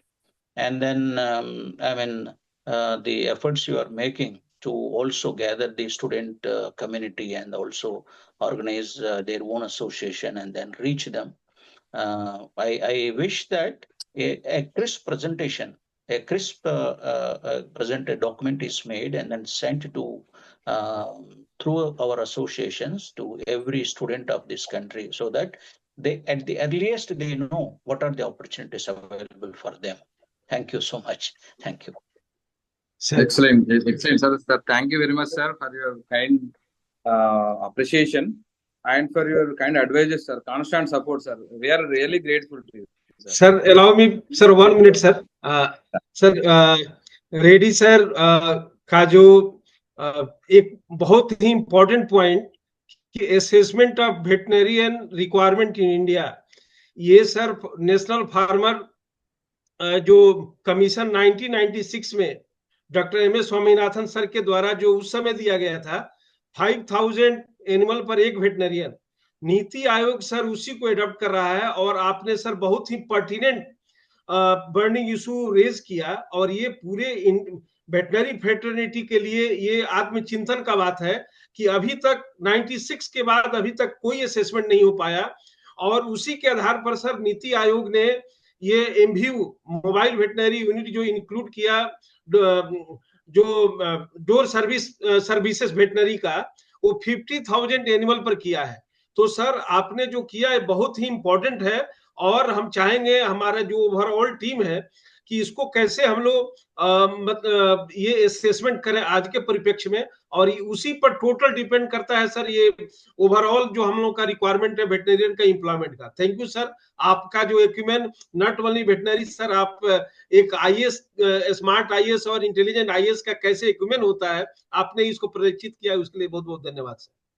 Rajesh ji, I mean, thank you so much. And then after all, I'm a veterinarian almost for 2.5 decades. And then I'm sent by veterinary faculty to represent in IAS. I'm basically a veterinarian. So after non-ACS category, I'm selected and then I'm there. And very important thing, Rajesh ji, that the potential of livestock sector. I mean, right from national level to state level, everybody, minister, secretary, everybody has to realize that the potential of the livestock sector. Now, Madanji has already presented that it has equaled the contribution of agriculture sector to our GDP, GSDP. You know, I mean, we all know. And this is at modest investment, modest focus by the union and state government. This much is possible. But what is the unexploited potential of our livestock sector? Then you rightly said, what are the requirements? It's, and there are graduate institutions are very, very much short to the in comparison to the population of the livestock. So the demand assessment has to be rightly done. And then accordingly, the graduate institutions have to be created. Then only we can exploit this potential in the livestock sector. Thank you, Rajesh. Yes, sir. Thank you, sir. Thank you, sir. Sir, now I request the President, Veterinary Students Forum of VAI, Ms. Tanvi Gupta, to please present thank you to the speakers and to the participants also. Ms. Am Tanvi? I audible, sir? Yes, sir. Am I audible? Yes, 100%. Okay, sir. Good evening, everyone. On behalf of Veterinary Association of India and the entire Students Forum, it is my great honor to deliver the vote of thanks on this wonderful occasion of National Students' Day. First and foremost, I extend our heartfelt gratitude to our Chief Patron, Dr. Rajesh Kumar Singh, National Convener of VAI, and Dr. Jitendra Singh, the President of VAI, for their constant guidance, encouragement, and for making this event possible. A special note of deep appreciation goes to our keynote speaker, Honorable Padma Shri, Professor and Dr. Motilal Madan Sir.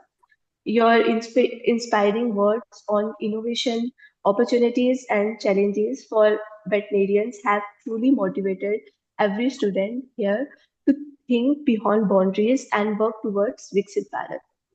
I sincerely thanks to our speaker, Dr. Radhakrishnan Pulikant sir, for sharing such valuable insight and experiences that will surely guide young veterinarians in shaping their careers both in India and abroad. We are also thankful for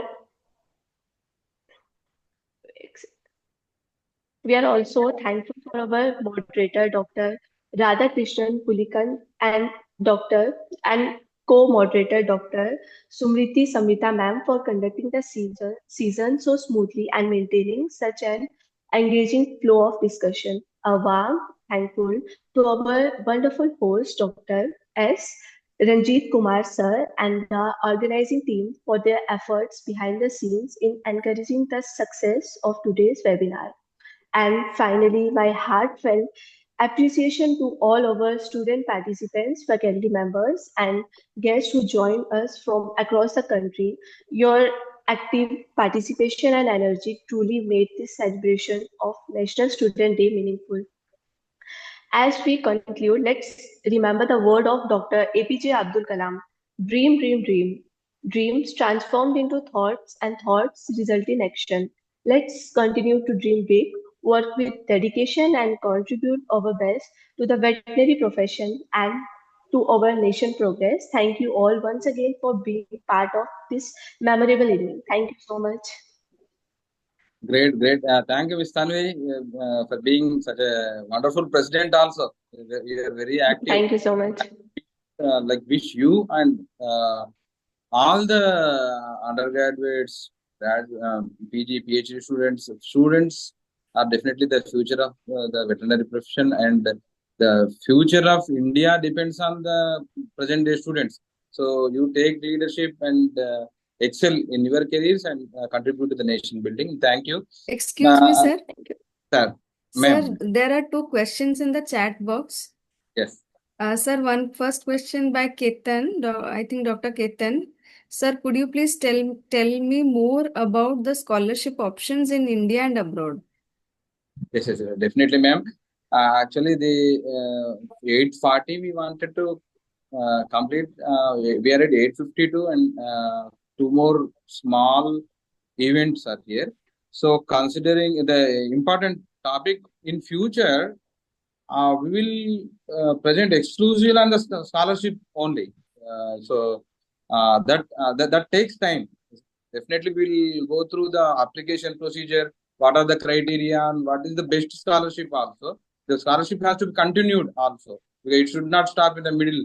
Once you join the course and if the scholarship doesn't support you continuously, that is also not desirable one. We will come up with a very good webinar only for the scholarships in India and abroad also. And Sir, okay. Sir, there is next question. What is the current status of AI in the Indian veterinary sector? How are the central and state governments promoting the adoption of AI in the veterinary profession? I think it is, sir is asking about artificial intelligence.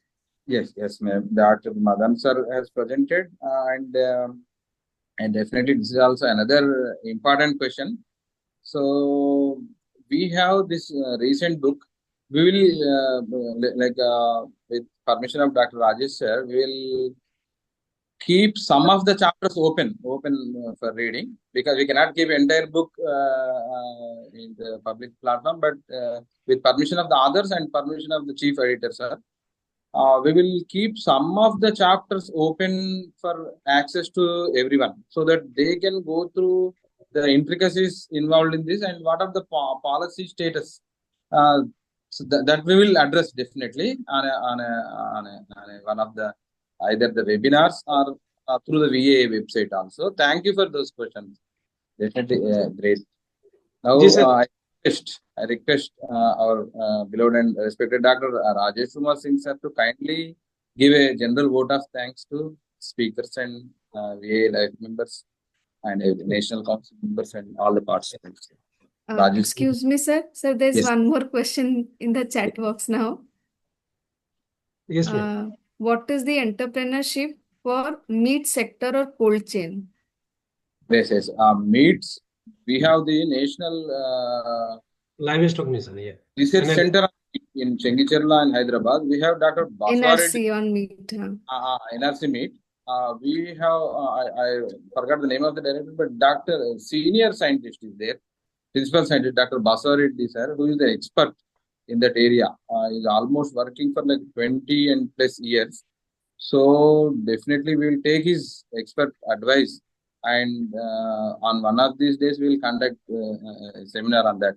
So slaughterhouses provide some of the employment, and meat packing industries, because veterinarian has to approve the carcass before it is being actually approve the live animal before sacrificing, and approve the meat also before it is allowed to enter into the market. So veterinarians have jobs.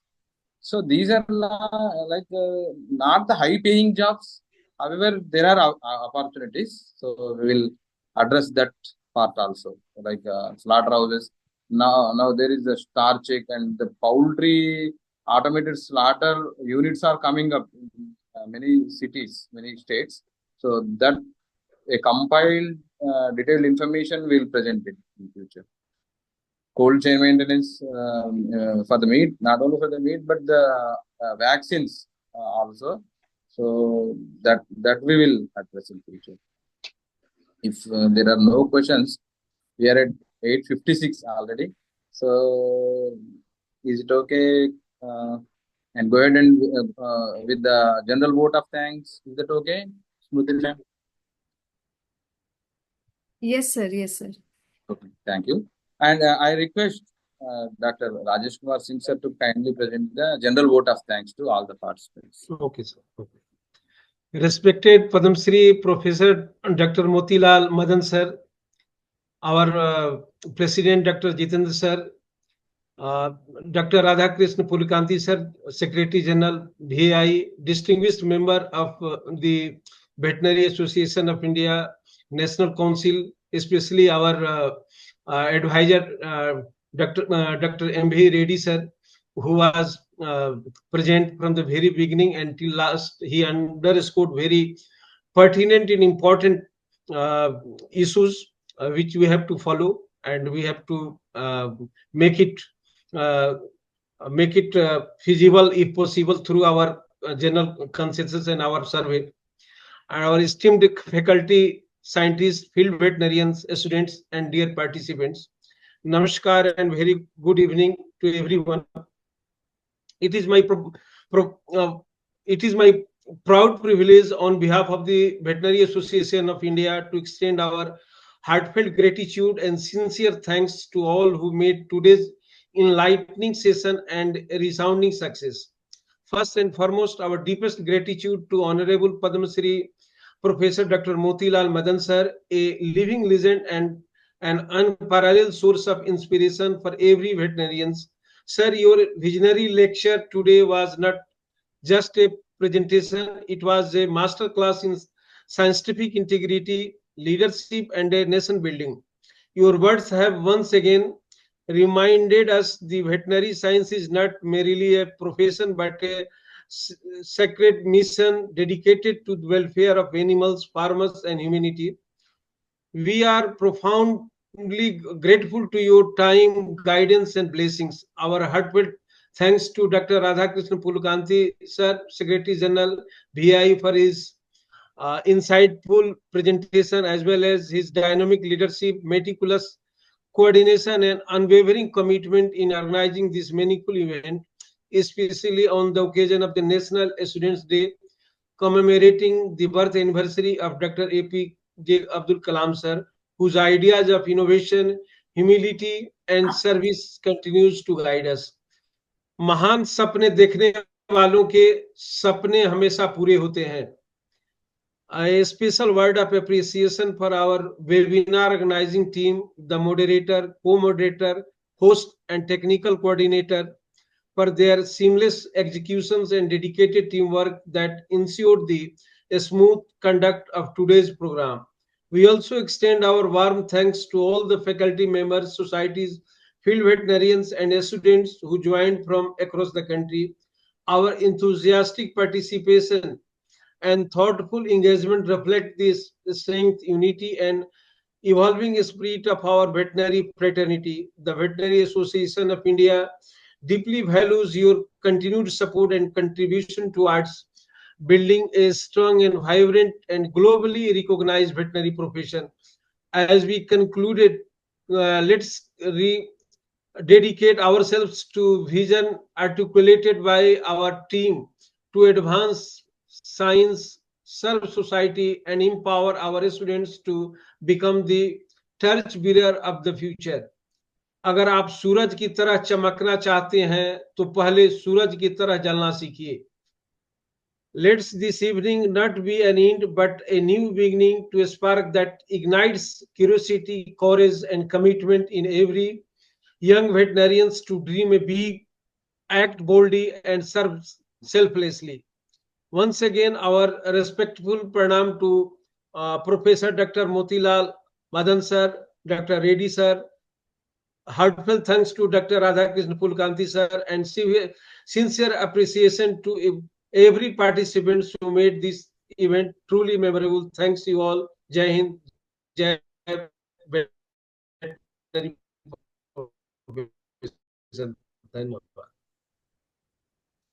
Thank you, sir. Thank you. Sir, now I request concluding remarks. Good evening to respected Madan sir, Dr. M.V. Reddy sir, the esteemed members of Veterinary Association of India, VAI. Thank you for joining, and thank you to all the participants who have been kind enough to join us since 6:30 till 9 o'clock. Thank you everyone for your kind patience. I really appreciate the students who have been there with us throughout. I hope VAI will come up with more such webinars that will be useful to both the veterinary professional and the students. Thank you so much. Thank you, ma'am. Thank you, everyone. Thank you, Honorable Professor Dr.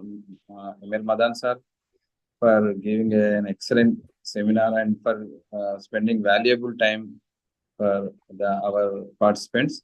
Thank you, Honorable Dr. Viridi sir, for giving valuable advices.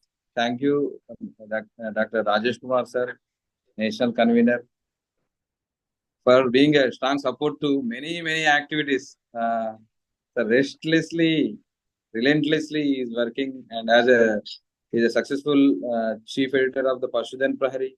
He is the founder of the Agrovets Research and Development Foundation, and he encourages everyone. He actually doesn't want to take a credit. I asked him, why are you keeping your name in the editors list? He said, I want to give credit to youngsters.